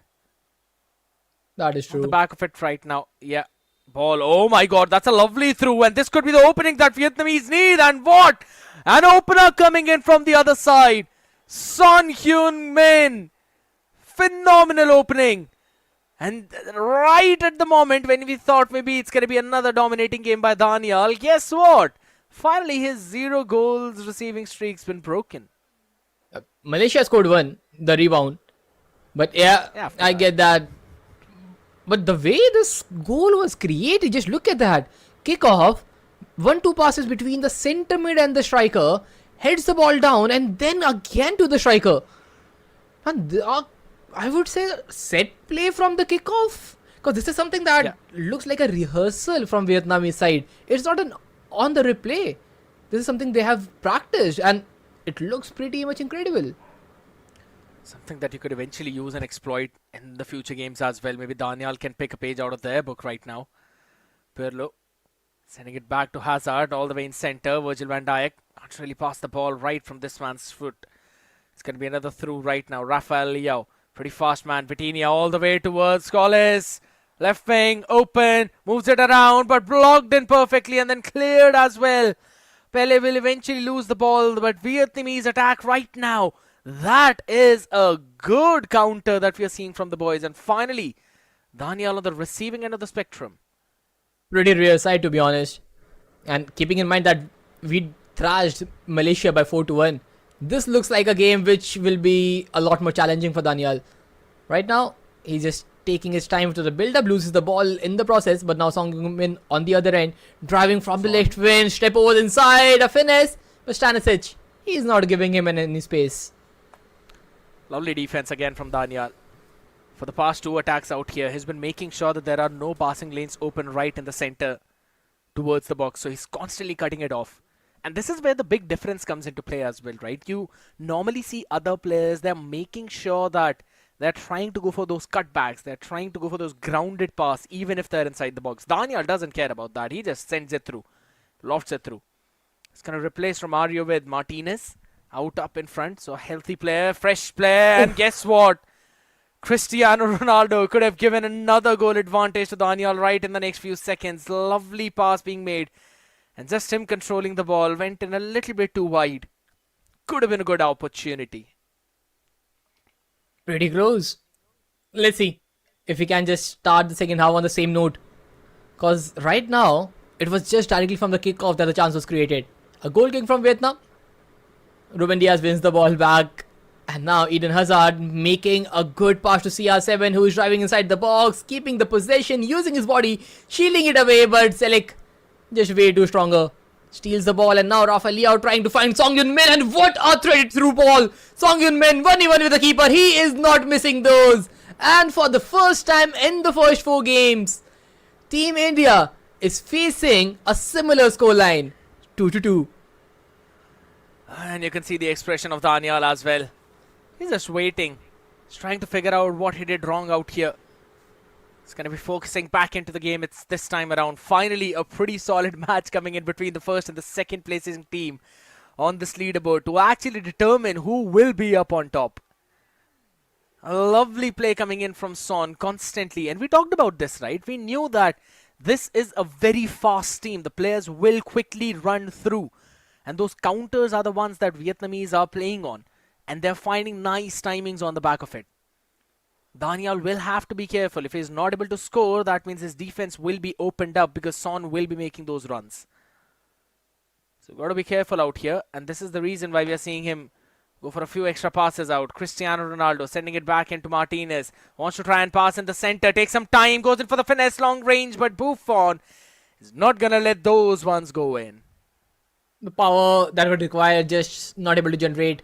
But now CR7 again on the receiving end, driving inside the box, but VVD just too stronger for the interception. And now he's trying to just steal the ball with the high press, and Ruben Diaz, he's leaving his line, wins the ball back for Eden Hazard, and now another counter can be on the way. Lautaro finds Pele, driving on the right wing, but another interception there. Vietnam is putting up a good show with the defensive duties. But Team India, with the constant press that we are running, always winning the ball back. Lautaro finds CR7, but Nesta, his positional play is just perfect. Lovely through again. Son Heung-min still running it down in from the wing. Will try to pass it through in. Lovely play from Buffon. Hazard, super low in terms of that stamina. Martinez still has got half of it. Will send it to Ronaldo. Pirlo. Again, can't really make that run whatsoever. Hazard on towards the wing. Will have to stop the ball. Can't outrun the defenders. The stamina is coming into play right now, Spardas. And this is where Vietnam can eventually take the lead. But good inception there. But yeah, I think it's time to cue a pause, change the players, bring in some fresh legs on both the wings. Because Pele and Hazard both are running down on the stamina. Pele barely able to breathe right now, and Patrick Vieira will use his power to just shove off Pele off the ball. But now, Ruben Diaz, good interception, receives the ball yet again, and look at the press from Son. He's not giving India anything. Absolutely nothing. Pele to Martinez. Martinez is the only fresh player and he's got nowhere to go. Can't really do anything. Doesn't really have a lot of tricks up his sleeve either.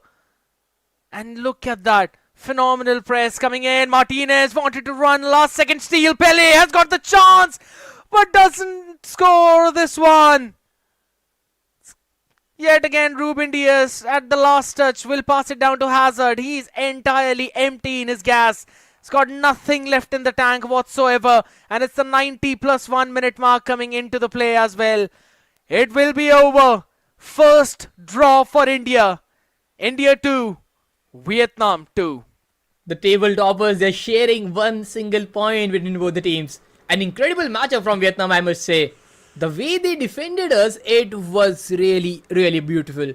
The way the runs were made, the interceptions were made from Nesta, from Van Dijk.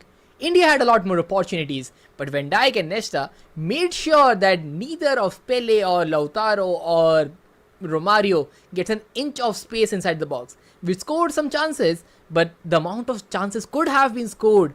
Man, the blocking, the last man interceptions, Vietnam was on top of their game. Doing a fantastic job, I'd have to say. Bringing themselves back from a deficit. That is the big thing. Yes. And even after that, there were a couple of chances created for Vietnam, if not stopped by the defenders. And I like the adaptation coming in from Danial as well. He realized that there are constantly first touch throughs that Vietnam is playing with. So all he needs to do is just position his players in such a way that whenever that through is made, it doesn't go past those defenders. And that's why you could see him working around in that defense line as well. I love that adjustment. And eventually, yes, he was able to stop those counter chances. But if he would have had a chance to change his players, I think so he could have scored another goal and we could have won this one. Well, lot more could have and should have been there in the game. But hey, we will settle up for a draw. The first draw for the day. Being dominated the entire 3 games and then settling up for a draw. But still, I think we will sit on the top of the table. But now, the next game is with Hong Kong. And as things stands, they are not having the best of the runs. And I think they are somewhere around 5th position or maybe 6th, somewhere around that. So should be a fairly easy competition, and I just hope Danial is given a break in this game and we can see Pavan making its mark on the next match. Kind of. I want to see the same thing right now, because Daniel's been playing the past 4 games consistently. It's better to give him a small break out here right now. Already India is on the first spot, so it's totally fine. But as we have a look at the lineup of Hong Kong, Kylian Mbappe, Virgil van Dijk and Ruud Gullit. A bit of an attacking lineup, if you'd say. You've got a very fast runner in the form of Mbappe, and Gullit can do everything for you. Van Dijk as well is going to be pretty solid in the defense line. We clearly saw him even in this one. He was able to steal a lot of balls away from Cristiano Ronaldo. I love the defensive line that Hong Kong players are running. Van Dijk, Gullit, Lilian Thuram, Nuno Mendes. The back four looks pretty crazy. Although, I still guess Gullit might be even used as a double striker with Kylian Mbappe. We have seen that coming because Gullit is the only card in the game that can play anywhere on the field except for the goalkeeper, obviously. But yeah, man can play 10 different positions. Other than that, I can see Romero, Van de Ven, Kamavinga, Nakamura, Openda, Onana, Nelson Semedo. A lot of defensive players. Then Jude, Nakata, Ryerson, Julian Alvarez, Barella. the strike force is what is lacking in this Hong Kong sides. They have good midfielders, they have good defense, but the strikers, they are on the lower end. Like only Kylian Mbappe and Julian Alvarez. I think so that this is something that gives us an idea that Hullet might actually play on the aggressive end of this entire field. Maybe it's not really going to be on the back, right? Because you see Van Dijk, you see Lilian Thuram, yeah, they're going to be towards that center, Nuno Mendes, and eventually Van de Ven. I think so this is going to the back four coming in from Hong Kong, and rest everyone is going to be playing up and forward. Maybe Ruud Hullet could play somewhere around the mid and then, or maybe central attacking mid as well. So these are the kind of positions I'm expecting. So yes, a lot of responsibility is falling on the shoulder of Kylian Mbappe. He needs to make those runs. He needs to run all the way around, up and forward. And yeah, I understand Alvarez as well, pretty solid, pretty good, but I still feel that he kind of lacks a little bit when it comes to other players who could play in the exact same position. They give you a lot more value as compared to him. That is true.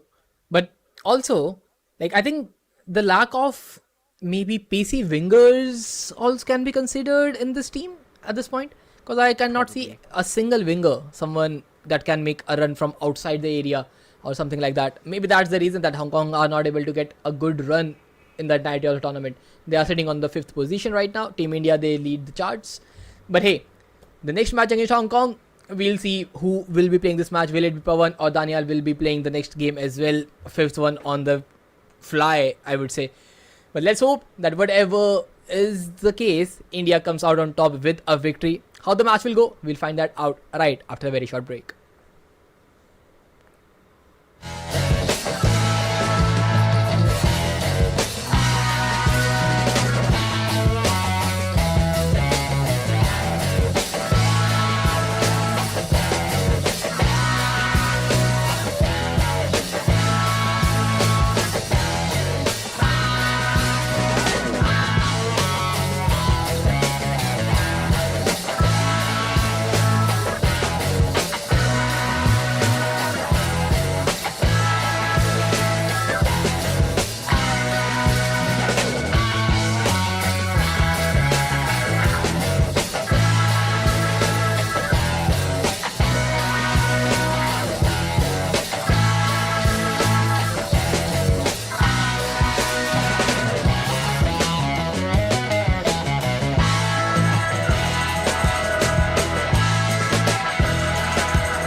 Back again with the action of eFootball, FIFAe World Cup region qualifiers, and it is time for the last game of the day.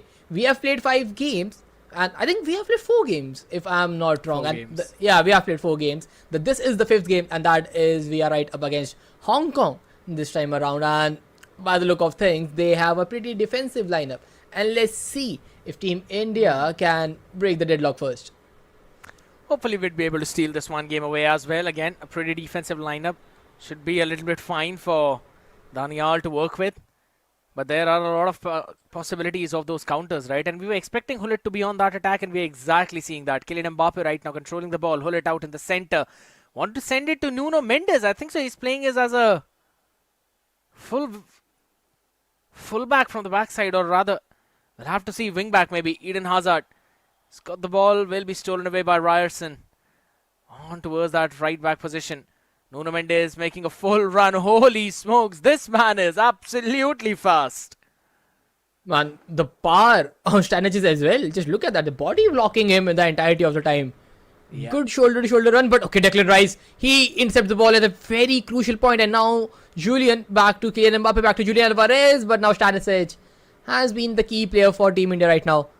Blocked 2 passes, but now Nico Barella, the perfect box-to-box centre mid, wins the ball, but Team India onto the attack, just running down the wing, and Romario. Some tech issues, I guess. My goodness, yeah. That's going to be held in for a few seconds. Romario is going to be sending it out. My goodness. That is a bit unfortunate out here. There's one attack which could have gone in, but on the other side now, there's a possibility for goal to be scored maybe. Stanisic needs to go back in though. Lovely tackle at the very last second. Danial will be able to hold this one down. Sends it all the way towards Hazard. Left wing. Things open. Declan Rice chasing him. Will be passed back in the center. Through towards Ronaldo. The pass had a lot of power, so Ryerson will pick it up. But doesn't matter. Rodri is going to be controlling it. And there's still an opportunity for the exact same thing. Maybe even better, if not that one. Another one to pass. Back to Pele. Trying to find something inside the box. But nah. This backline is giving eTigers a nightmare right now. And now again, Romario, but this time CR7 is able to find some space, but not the angle, and Lilian Thuram will just clear the ball away. We are able to get inside the box, but then the passing lanes or the angle to the goal, everything is being completely marked. 7 people out here is something I'd have to say, you know. Constantly being inside the box, that is giving so many problems out here to our boy. It's going to be some kind of confirmations here happening in. We'll have to wait and see how things eventually follow through. Danial still wants to try and find that opener. Stanisic didn't really have any kind of power. Now there's an opening in the left wing, so this could be a counter chance, but Hong Kong losing that one opportunity. Pirlo wanting to send it to Pele. It's Cristiano Ronaldo who's going to have it, but all the passes are being blocked out here. Pretty good defensive display yet again, and Danial is not able to break it, but this time around a cross inside the box, and Romario just off target. So close this time, and Eden Hazard, or rather CR7 with a Trivela cross, and just look at that. Romario was there to head it home. Not able to find the back of the net. Almost showcasing that. Again, that header which we normally talk about, where everyone looks for a cutback. Danial looks for a lofted header. Almost trying to steal this one away, but it's absolutely fine right now. Alvarez is going to have the ball. High press from 2 players. No passing angles except for one. Eventually stolen away by Pirlo. It's going to be sending in through right in the center. What a lovely through ball, Romario. It's open. It's 1v1 with the keeper. No one's up in front of him. He takes a second to put it through in on the left side. Lovely opening coming in. And it's India at the halftime 1 versus Hong Kong 0. What a time to break the deadlock.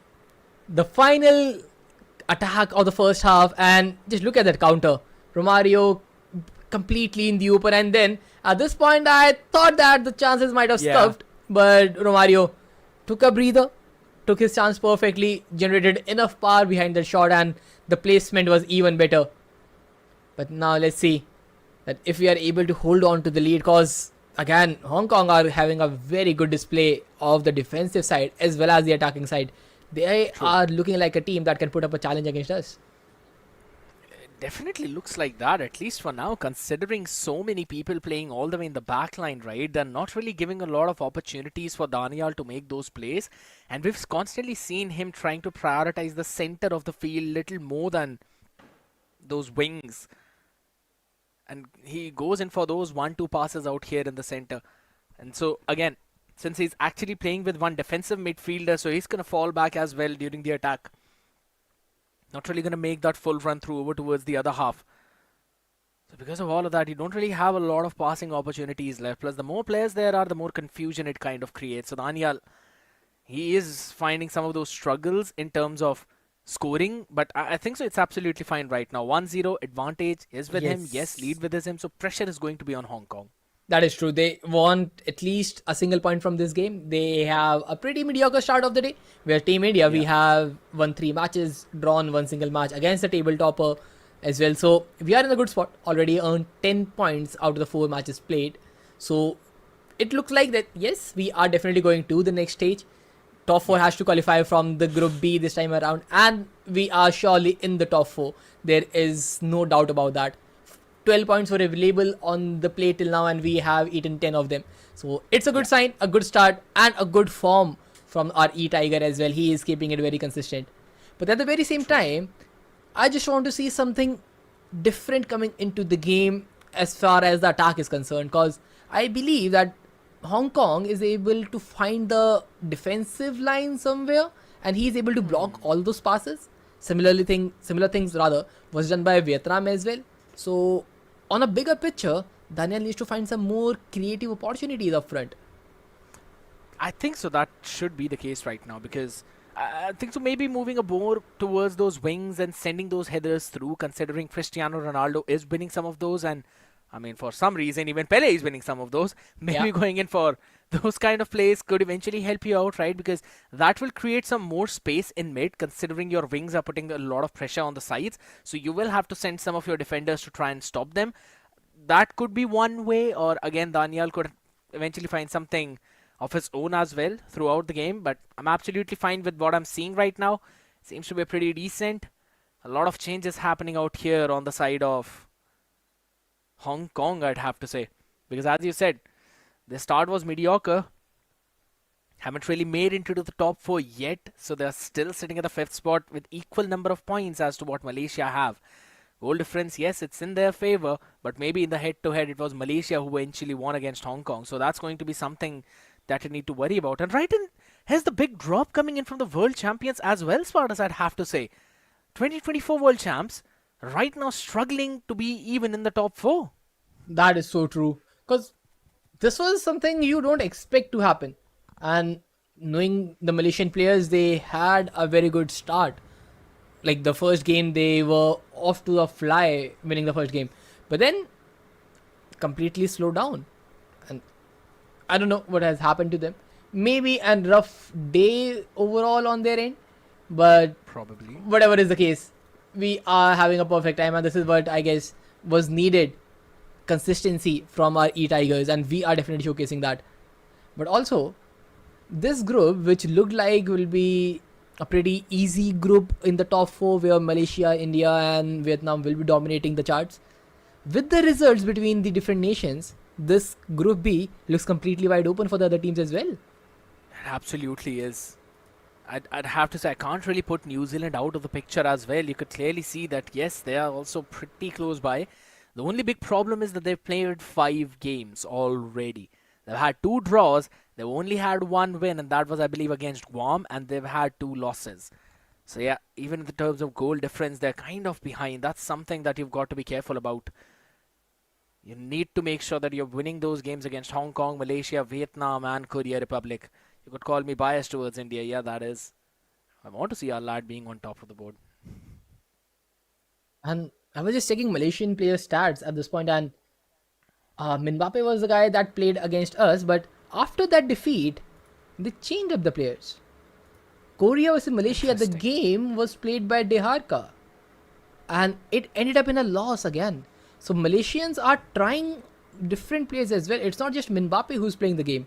They have a different set of players for each game, I believe. And or maybe it was just after the defeat against India that made them bring up some changes. Because Mbappe played 3 games and then the Korean game was changed up. They're experimenting.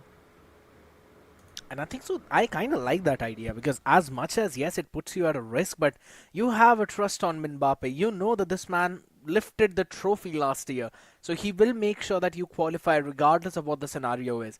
So giving a little bit more experience to the other player at this stage, it will help them in the further development of the esports scene overall in general, right? Because you're getting him that experience and then you can switch him up as well in terms when you would want to give Mbappe a little bit more rest so you could eventually send this man back. Right now the game still is not starting out here, so we're still waiting on to that one. Finally it should be fine, it should be okay. Let's wait and see. We've been waiting for this half time to get over for a long time and that is a problem. Take your shoes, man. I hate those. Like, in a crucial match when things like this happen, it definitely hurts. We were leading the charts, but again, now I think at the end of first half there have been connection issues from either of the players, and because of that, well, things have to progress in a different way now. Probably. We'll have to wait and see out here. And it's just as you mentioned, right? Hong Kong needing that a bare minimum draw from this game is something that they need to qualify. Otherwise, they will not be in top 4. And guess what? If they end up being in the top 4, it is Malaysia that is getting eliminated. India is a bit too far ahead. Same could be said for Vietnam. Korea Republic on 7. Yes, not in the best spot, but not in the worst spot either. So it is Malaysia who are actually on that 4th spot. So if Hong Kong is somehow able to get a draw on this and Malaysia lose their second game, then that would put Hong Kong ahead of Malaysia by 1 point. And that's going to be a bit of a problem for the ex-champions out there. Not really want to be in that kind of scenario. That is true. But now, I think we both are just waiting for the game to begin or any official confirmation, like what is the case, what's going on actually there. Because the players, they were in complete control and now all of a sudden the game has disconnected. So that is painful, to be honest. I agree. That's why we're back on the desk, ladies and gentlemen. The podcast hour continues when we know for a fact that there is a possibility of maybe a rehost out here wherein the first half is going to remain the same. It's going to be 1-0 after the end of the half, and then we're going to see the next few things move forward. But that's again up to the officials to decide. We can here just think, bang our heads around the wall and think of what could eventually be the case out here, because India, you could say they've probably qualified without any problems. Not going to be a major issue for them. We only have 6 games overall out here, right? So not a lot of chances for you to try and bounce back. As previously we used to play 7 games in console since there were more teams in the group. So this is something that the teams will have to keep in mind, that you've got to win as many matches as possible. Yes. Otherwise you will not have a way to bounce back. Well, that is true. But again, keeping this match in mind, there has been disconnection. We'll find out what's the case and what's the solution to that. We'll give players a little time for figuring it out what's going on. We'll give you guys a little rest as well. We will jump right into the action when things go live.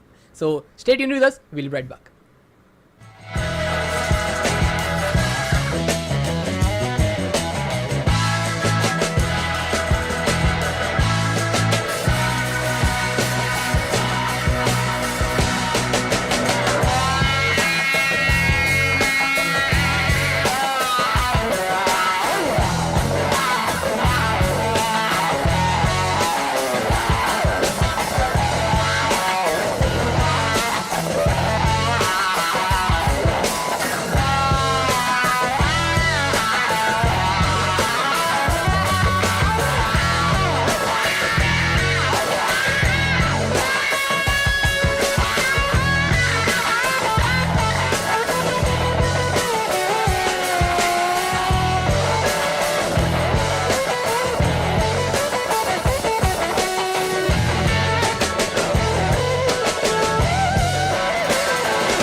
So finally, after all the tech glitches have been fixed, we are jumping right back into the action where India still leads the scoreline 1-0 at the end of the first half against Hong Kong.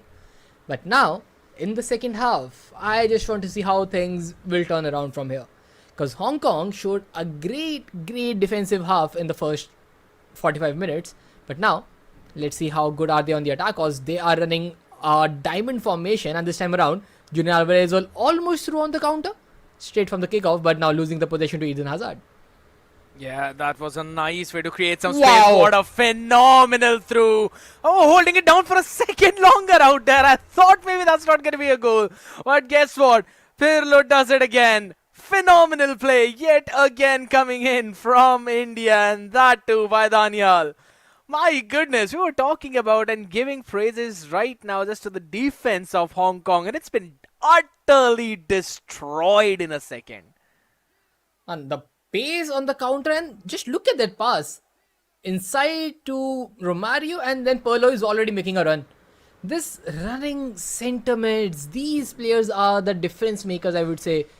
Because the amount of pressure that you can create from the mid, your strikers dropping back, creating an opportunity of the pass, and then the centre mid just running down the middle, getting all the chances. And the movement Hong Kong tries to counter, he has been stopped by Rodri. But this time around, again, Nico Barella on the wings. Stanisic is left there standing, trying to just mark the attack of Kylian Mbappe. Tries to be straight in front of goal, but has been cleared off by now. Hasn't really been the best of the header players out there. And on the other side now, it's going to be an offside. So ball is going to go back to Danial. Nice opportunity out here being created by Hong Kong, but didn't really properly work out for them. And now it's an inclusion of Buffon as well. I'd have to say that was a bit risky considering Mbappe was also there. Eden Hazard just waits for a second, but still Declan Rice was able to steal that one away. It's going to be going in through as a rebound back, and this is an opportunity. Hong Kong, they can try and just decrease that lead to 1 goal, but Stanisic, oh, not a perfect pass, and that mistake has been capitalized on perfectly by Hong Kong. Phenomenal finish by Kylian Mbappe. Oh, the mistakes are being made at the back, and not once or twice, multiple times this has happened.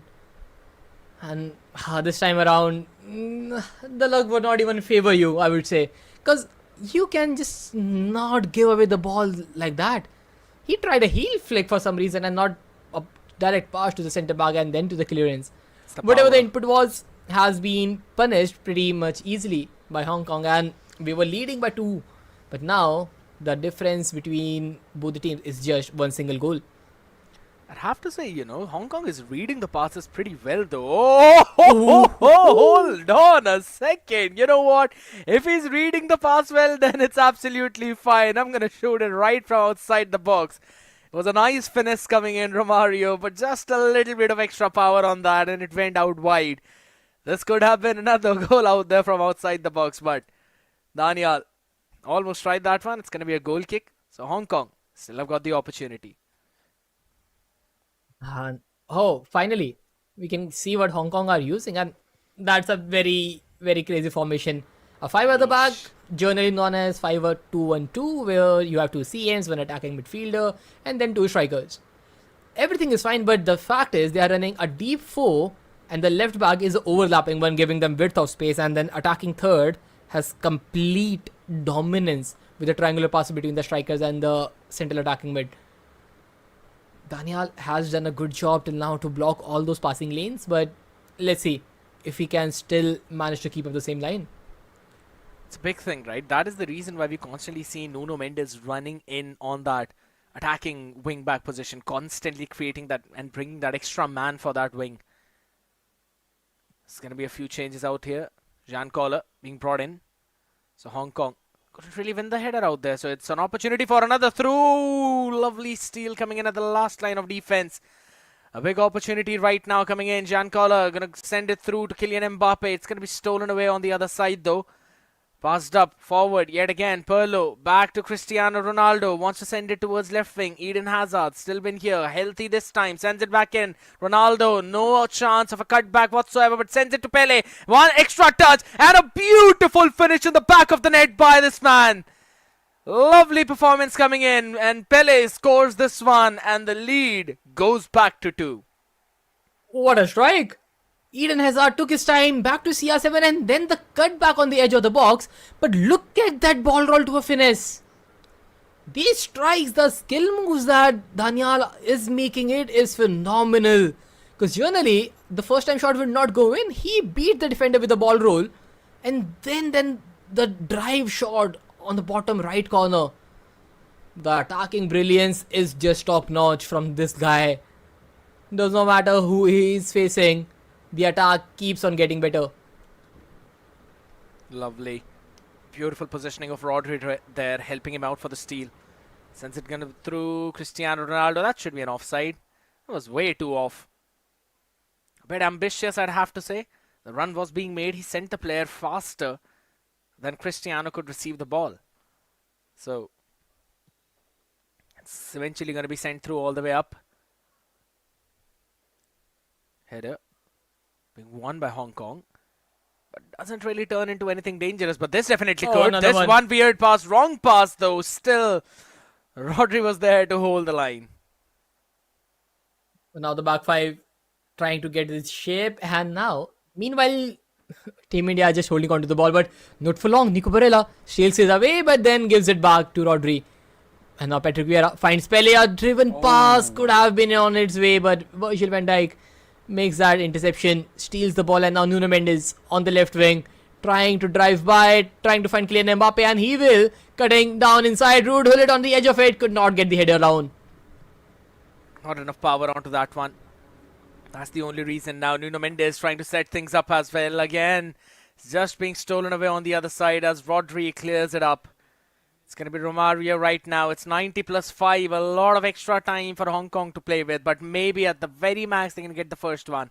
But nothing apart from that. And a lovely tackle at the very end. Pele out here right now. It's going to be sending the ball through towards Hazard. Gets it. Back to Pirlo. It's going to be Pele. A lot of space to work in open. A lot of space out here. Still rolls it on the right. And a bit to the corner. Doesn't matter. What a pass over to Hazard, out for the cutback, sends it in the back of the net again as India scores at the extra time. 4-1 as they claim the victory. What a attack yet again from Danial. Man, this guy is built different. This dribbling from Pele is phenomenal, and then the composure to cut inside, find the extra pass to Eden Hazard. All in all, an attacking sequence where Hong Kong didn't even stand a chance. A ball roll inside Eden Hazard, a tap in home. What a phenomenal play. Yet another match, yet another 4-1 for the eTiger. And Team India, they are on a hot streak. Played 5 games, won 4 of them. And one of the big thing is that Hong Kong didn't really need to concede these many goals out here. They were on a goal differential of +6. Now after this one, yeah, that's -3 from their goal differential as well. So they're going to face some problems moving up right now. And I'd have to say for the eTiger here, he's roaring like the Royal Bengal Tiger out here in India itself. My man is not stopping. The biggest wildcat out. He's constantly winning those games. And this is the biggest thing that we always talk about, right? You have to win your games. But once you win them big, that is what gives you a lot of confidence. And he is doing it on a consistent basis. Like, I have not seen a bad game from Daniel until now. And I hope this goes on till we win the regional finals. Because with the form he is having, he looks unstoppable. Does not matter what team he's playing. Does not matter what formation he's up against. He's always finding those chances. And as I was saying before this Hong Kong game, that we need to be a little more creative on the attacking third. He found the skill moves. One with Pele and then just outside the box shot. All are flying in like crazy right now. He just found the perfect player to do the perfect things, right? Keeping the ball extra for a few extra seconds and then moving forward to try and close it all out. So massive performance boost coming in from this man.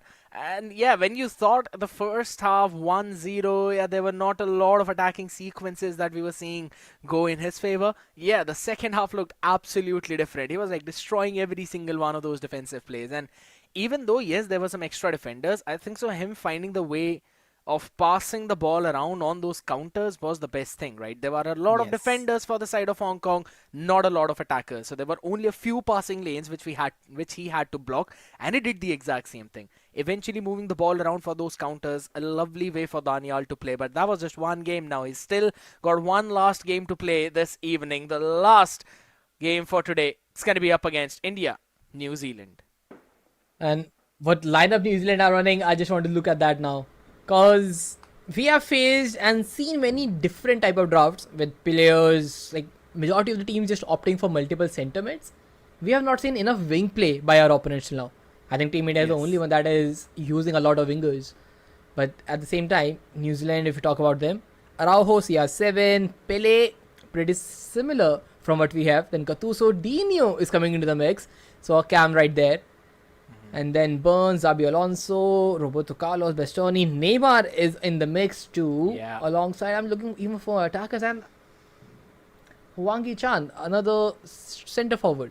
So Dino, Neymar, Hwang Chan, and Pele CR7. So there is a possibility of wingers, but the right wing or the right cams, they are kind of missing. So it could be a way of going for another diamond formation from the New Zealand players.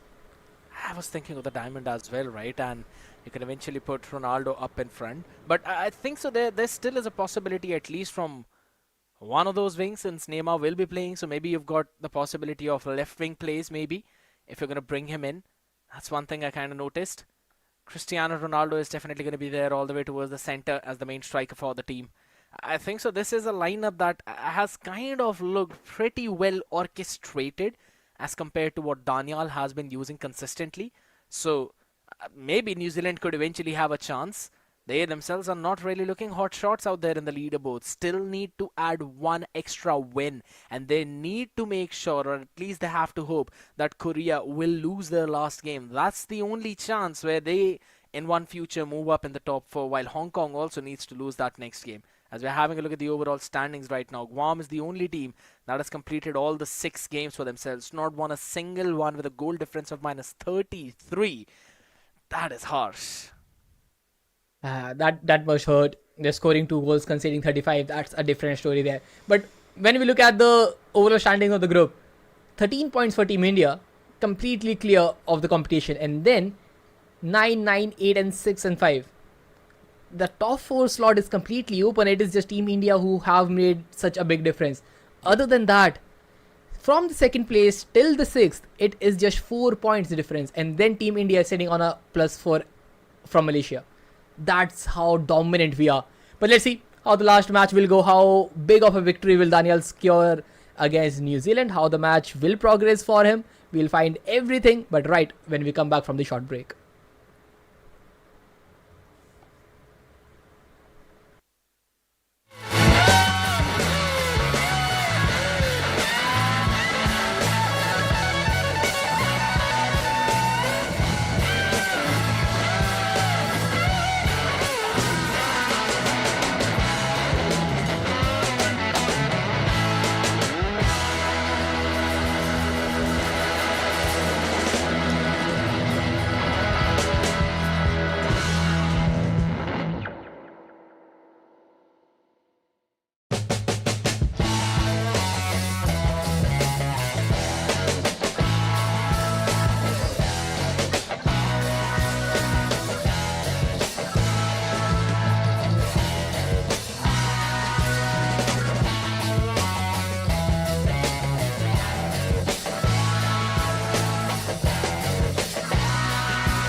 And we are back into the action for the last game of the day. FIFA E World Cup regional qualifiers where India is leading from the front. Played 5 games, won 4 of them and drawing just one single game against Vietnam. And now it is New Zealand who is up against us. They have a good squad depth. Let's see how the result will go. But India, by the start of the first half, they are already on the edge of the box, and Andre Pirlo just running inside, driving, trying to get a cross in, but the ball is out of bounds. Yeah, just one extra touch out there, but he needed that to create the gap between the defender and himself. I thought that maybe he's going to make that run of the first touch through itself, but that wasn't really the case. And that is eventually what caught even Danial off guard, so he had to make a secondary play on the back of Pirlo out on the other side. But it's absolutely fine again. Andre Pirlo, full open space in mid, and an opportunity to cover up the passes out for the throughs. There's a lot of space in the mid that he was able to work with. On the back of that, now a rebound comes in. Yet again, Hazard doesn't really take a shot. Sends for a header. And guess what's better than a shot driven in? It's the header of CR7. Man, 15 minutes into the game and we have already taken an opening, and this is not even a surprise by now. This is how eTigers have been playing. Consistent on the attack, consistent in the finishing, so clinical at the final third.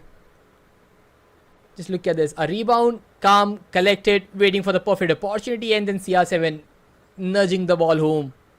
Yeah. It barely took 15 minutes to open the deadlock. And by the standards that India are playing, it looks like this is just our game to win again. Looks like that. I mean, if this is the kind of performance he's going to constantly showcase, there's a lot of loopholes out here in defense, and we clearly saw that. And now it's going to be New Zealand trying to open things up, constantly passing it around in defense. But these are the mistakes that you can't really afford to make if in case that pass gets stolen. It's going to be a bit of a problem out here, though. Runs it down from the wing, sends a header in. Maybe they're going to take that. No, stolen away on the other side. Again, it's Danial with a proper defense. Picture perfect, I would have to say. Pele sends it back to Pirlo. Pirlo will be following it to Hazard. Romario out in the center. Tries to give it a through to Cristiano Ronaldo. Sends it back to Hazard. Maybe another one. Another head on the way. Hazard wants to create some room. Tries to go for the pass. Cut back. Doesn't really work out. It is a bit wide out there. Romario couldn't really get on it, but the attack is still on. Pirlo to Romario. Turns around. Trivela. Wow. But it's been blocked by the keeper. What a save from Gigi Buffon there. A Superman heroic coming into the mix, and now because of that, New Zealand are completely onto the counter. But Stanisic wins the ball, switching the run of play, and Eden Hazard just giving the ball back to Pirlo, but Gattuso, he is fast. But again, the pass was not that accurate, and now Romario building up a perfect play. Pirlo finds CR7, first time touch, near post, and another finish from the Portuguese striker. It is Ronaldo with the brace, and Team India lead the scoreline yet again. 2-0 out here, 35 minutes into the game itself. He's scoring a goal in every 18 minutes out here.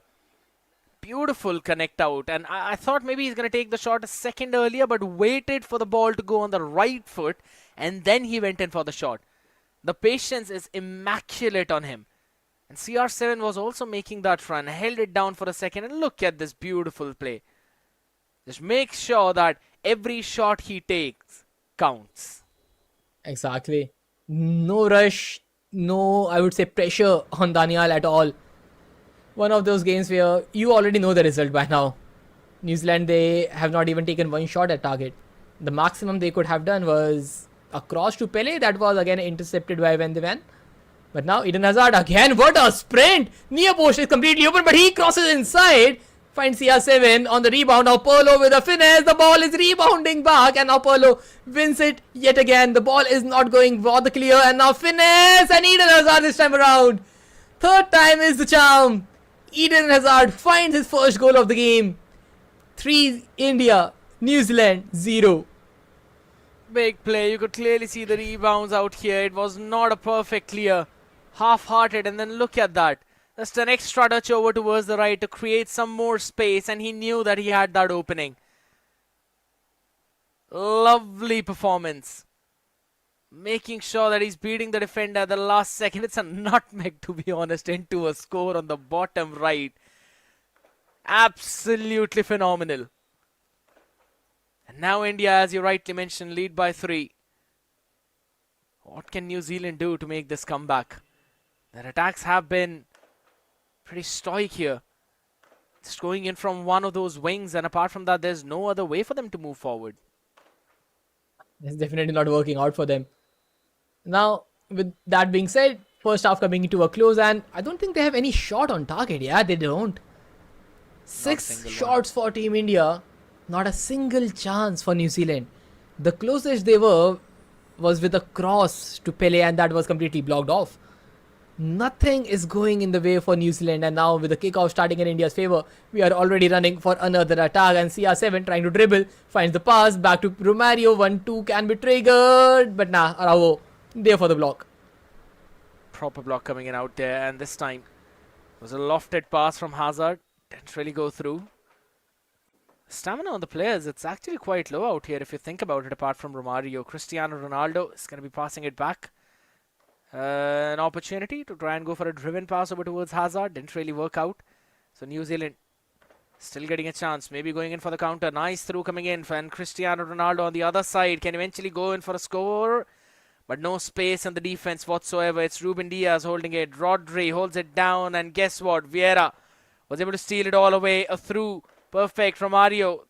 Controls it. Sends it down to Hazard. A very bad pass. And it's going to be collected by New Zealand. Roberto Carlos, back to Bastoni, now Gattuso, and now New Zealand are just killing the pace of the game.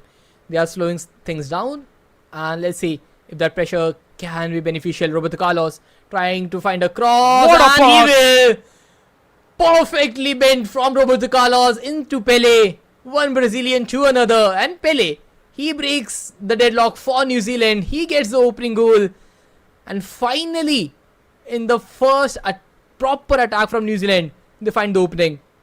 I was just about to say as to why was Roberto Carlos not being used up as the full attacking wingback, because we can constantly see, we know what this man is capable of, and we specifically know what this card is capable of, and in the very first one he sets the pass up so well for Pele.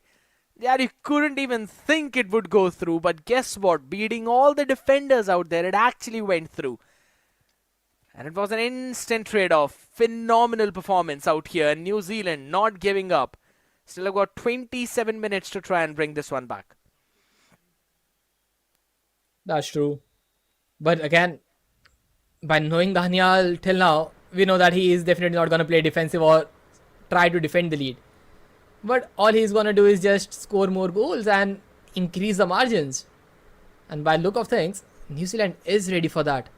Now, nice. The header has been given to Ronaldinho Gaucho, and he's running down the wing, and the left wing is completely open, but this time Ruben Diaz wins the ball back, but then the pass has been intercepted by Gattuso yet again, and now New Zealand onto a perfect attack. Pele with a 180s scoop turn, could not hit it on target. Was held down now. It's going to be Mohamed Salah. It's going to be sending that through in. Bebito has got it, but the defender is going to steal it away at the very last second. Lovely last tackle. Just made sure that the pressure was on. Header not being taken away. It's Ruben Diaz. It's going to be sent back in. All the way out forward. Martinez, Bebeto, Thuram. It's going to be Martinez back again to Thuram. Martinez wanted to send her through, but couldn't really beat the defense line.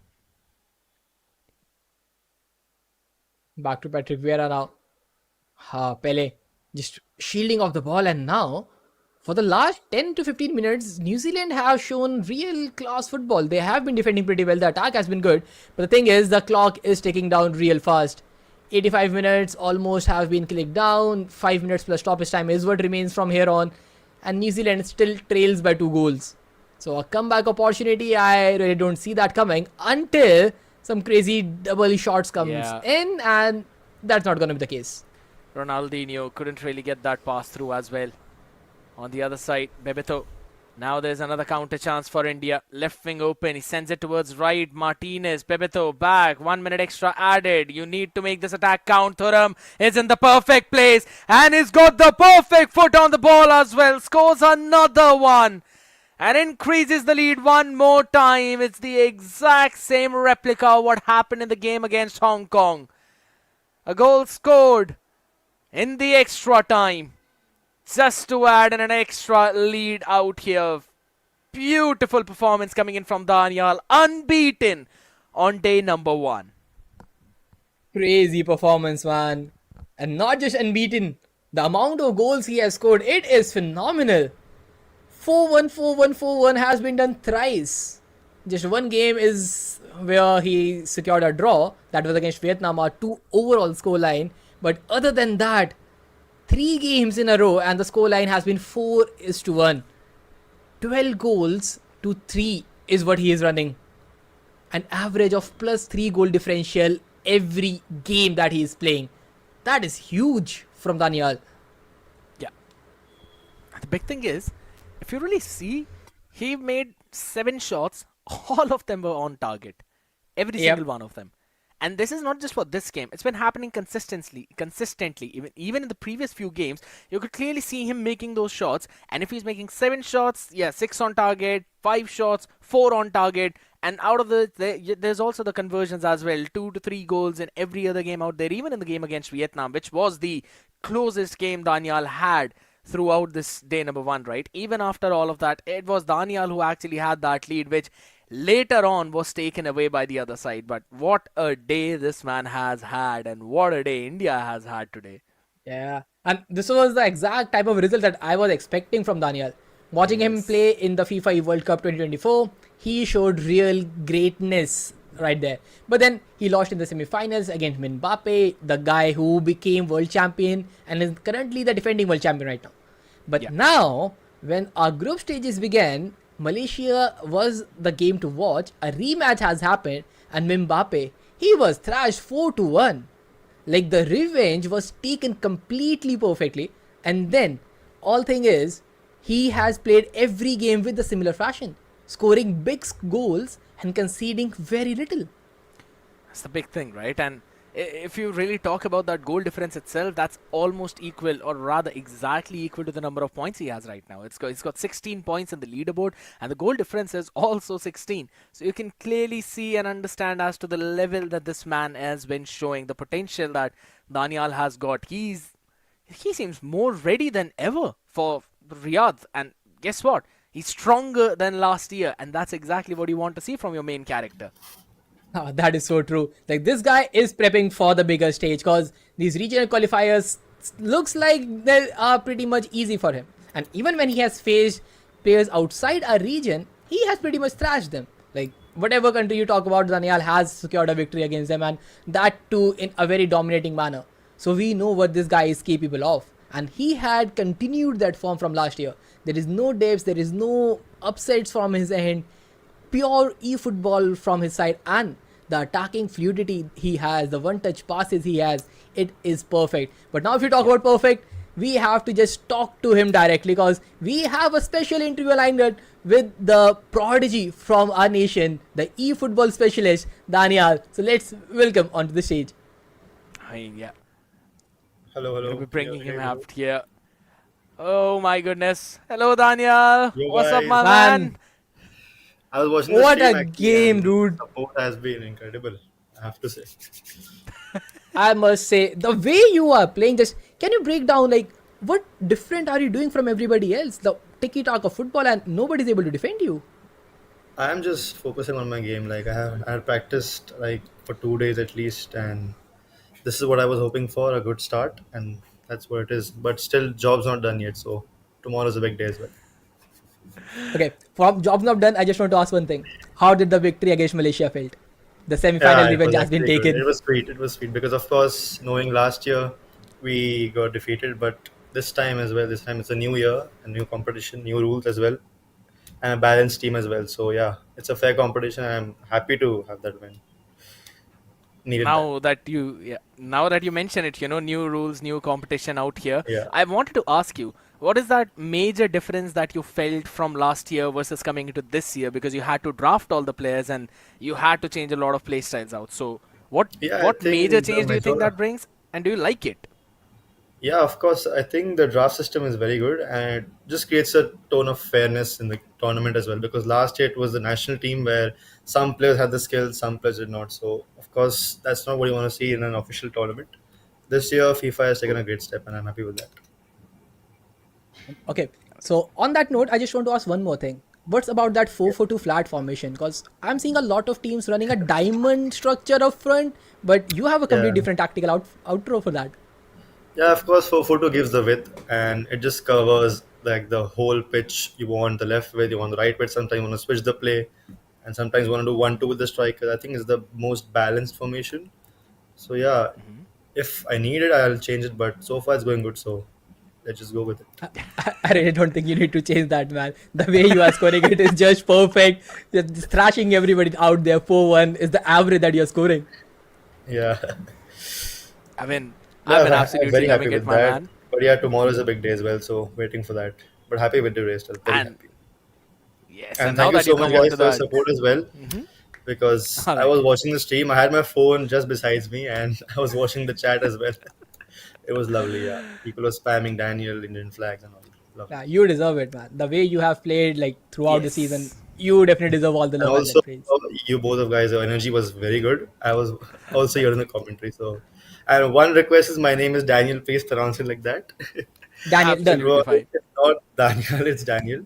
So just one Daniel. request from my side. All right. I'm really sorry for that. I'll fix No, that it's up. okay. That Daniel will be from here fine on. because a lot of people have that confusion. So it's not Yeah. only you guys. All right, my man. And now just a last question from my side to wrap the interview up because it's been very amazing. You've been pretty vocal as well. Now I want to ask, the only draw game you had was against Vietnam.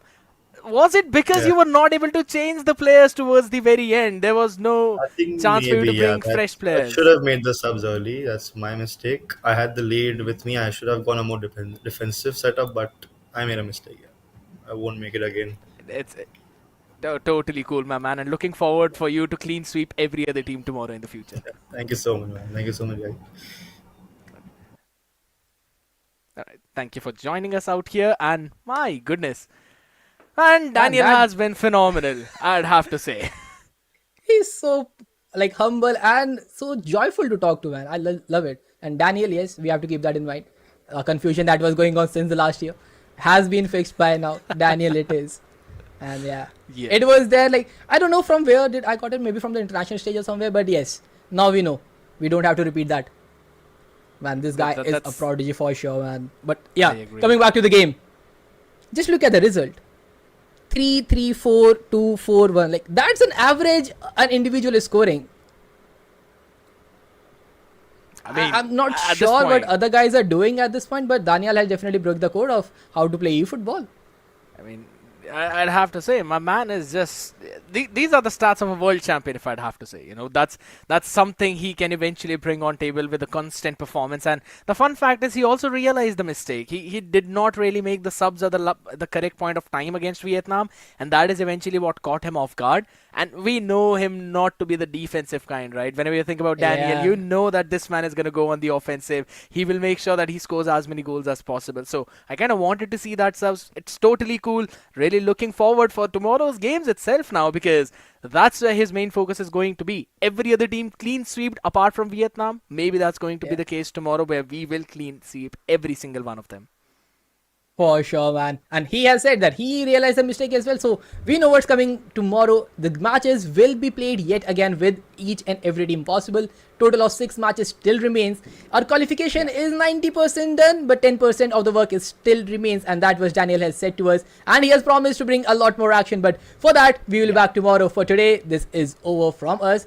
We will return with the action of eFootball FIFA World Championship tomorrow. See you tonight.